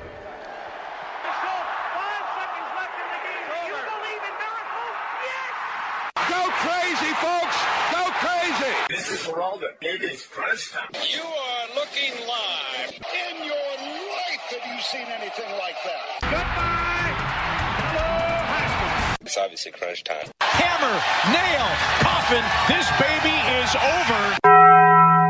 The double steak grilled cheese burrito, so good. Double the steak with nacho cheese sauce, seasoned rice, red strips, sour cream, and the 3-cheese blend wrapped inside a warm flour tortilla, with even more 3-cheese blend grilled on the top. The double steak grilled cheese burrito, it hits the spot now at Taco Bell. And at Taco Bell, when they say they are feeding people's lives with unexpected good, they mean it. Bowl food you can't get anywhere else. Well, Brett, what I learned today, The Athletic did a story. Brett, you remember the other day, I think it was Wednesday, we both look up, we have a TV in here, we both looked up in the high school All-American game, All-Star game is going on. Yeah. And we were both like, what is that doing on a Wednesday afternoon? It just seemed very, very strange time to have it. But The Athletic did a story on the game and the players there, and they interviewed a lot of them and kept them anonymous and asked them different questions about the recruiting process and things like that. Something that, different people do in the past. You see it a lot. But this year, it's different because one of the questions was about NIL. And the question was, did you sign with the school that offered you the best NIL deal? If not, how much did you leave on the table to sign with where you ultimately decided to go? All these players were anonymous, so most of them were pretty truthful. And a lot of them said, I didn't go to the place that offered me the most money. I wanted to go to Best Fit or the school that would set me up the best for the NFL. But this was one of the responses, and it shocked me. I mean, the fact that we are here in college football where we have players saying this. This was the quote. I had another school offer me the same NIL deal in total, but with a signing bonus. The signing bonus would have been basically a really nice car. The NIL deal is like an NFL rookie contract. I had an agent handle it all for me. As soon as the NIL came out, my dad was like, you need an agent. When schools call, they have the position coach, head coach, and the money man from the collective call you. The last guy is the one who talks NIL with my agent. So, I mean, we knew this was happening. We knew it's going on. But the fact to hear an 18-year-old kid talking about this is like an NFL rookie deal, a signing bonus, agents, it's weird to read. It's a business, and it's professional sports now. It really just is. Yeah. And I know that upsets a lot of people, but it just is. What I learned today was what a great win that was last night in Tulsa. You learn more in victory than you do in defeat, and when you make free throws, that's how you win close games on the road. Yeah, no, it absolutely is. Brett, what I could have done without who's our friend Cole Kelly? Cole Kelly might not be the Showboat starting quarterback anymore. Well, I hate to see that's this. Good. That's improvement. Brett, today was the draft for the players from other USFL teams that did not make the cut. Yes. And the Showboats went out and drafted Case Cookus, the quarterback from the Philadelphia Stars from last season. Case Cookus, one of the best quarterbacks in the USFL a year ago, finished the season with sure was. He was really good. 2,294 passing yards, which was second in the league. Big improvement. And 15 passing touchdowns, which was also second in the year. So our friend Cole Kelly looks like he's back to backup. Yeah, and he's so slow he could run all day and not get out of sight. I like. I could do without this 3-game road trip the Grizzlies on. It feels like a season definer. At the Lakers tonight, Phoenix and Dallas, you get swept with this one, and it will make for almost impossible to get back in any serious playoff conversation, and you'll be worse than when Ja returned if you get swept. Yeah, you really will be. Where are you beaming tonight? Be me this weekend to Ford Field in Detroit. Lions already division champs, can be the 2 seed, and the party will be getting started in Michigan between the Lions on Sunday and leading into Michigan playing Washington on Monday night for the national championship. I like it. Beam me, Brad. I've got a couple places. Beam me tonight to Illinois versus Purdue in college basketball tonight over on FS1. That's a good one on Friday night. Number 9 versus number 1 should be a really good game. Illinois looked like a completely different team, even in a good way, without Terrence Shannon Jr. Very impressive. Tomorrow, beam me to this SEC slate in college basketball, and then on Sunday, beam me right back to Memphis for Memphis and SMU. What about a stop in Kapalua for the Century Open? Well, Brett, maybe beam me out there. I've had it on in the background the past 2 days. It's been nice to watch. Last weekend of the NFL, it started with the Hall of Fame game way back on the first Thursday in August. Yeah. Now, 5 months later, the weekend ends, and then into the postseason. Ole Miss at Tennessee. Ole Miss hadn't won at Thompson Bowling since 2017. Wow. Maybe they could do it tomorrow. A really good SEC slate to start the weekend. They've been waiting to start their conference schedule on a Saturday. A lot of teams have started earlier in the week, but I kind of like, you mentioned it earlier with Ty Richardson, I kind of like the everybody starting on Saturday with a really good slate. So a lot of good basketball to watch over the weekend, good NBA, good NFL. So obviously the golf that's going on. Tiger Sunday. So a really, really good weekend with a lot to watch. And then Monday when we come back, we'll be talking national championship that night, Michigan versus Washington. But that's all the time we got. Enjoy your weekend. We'll talk again on Monday.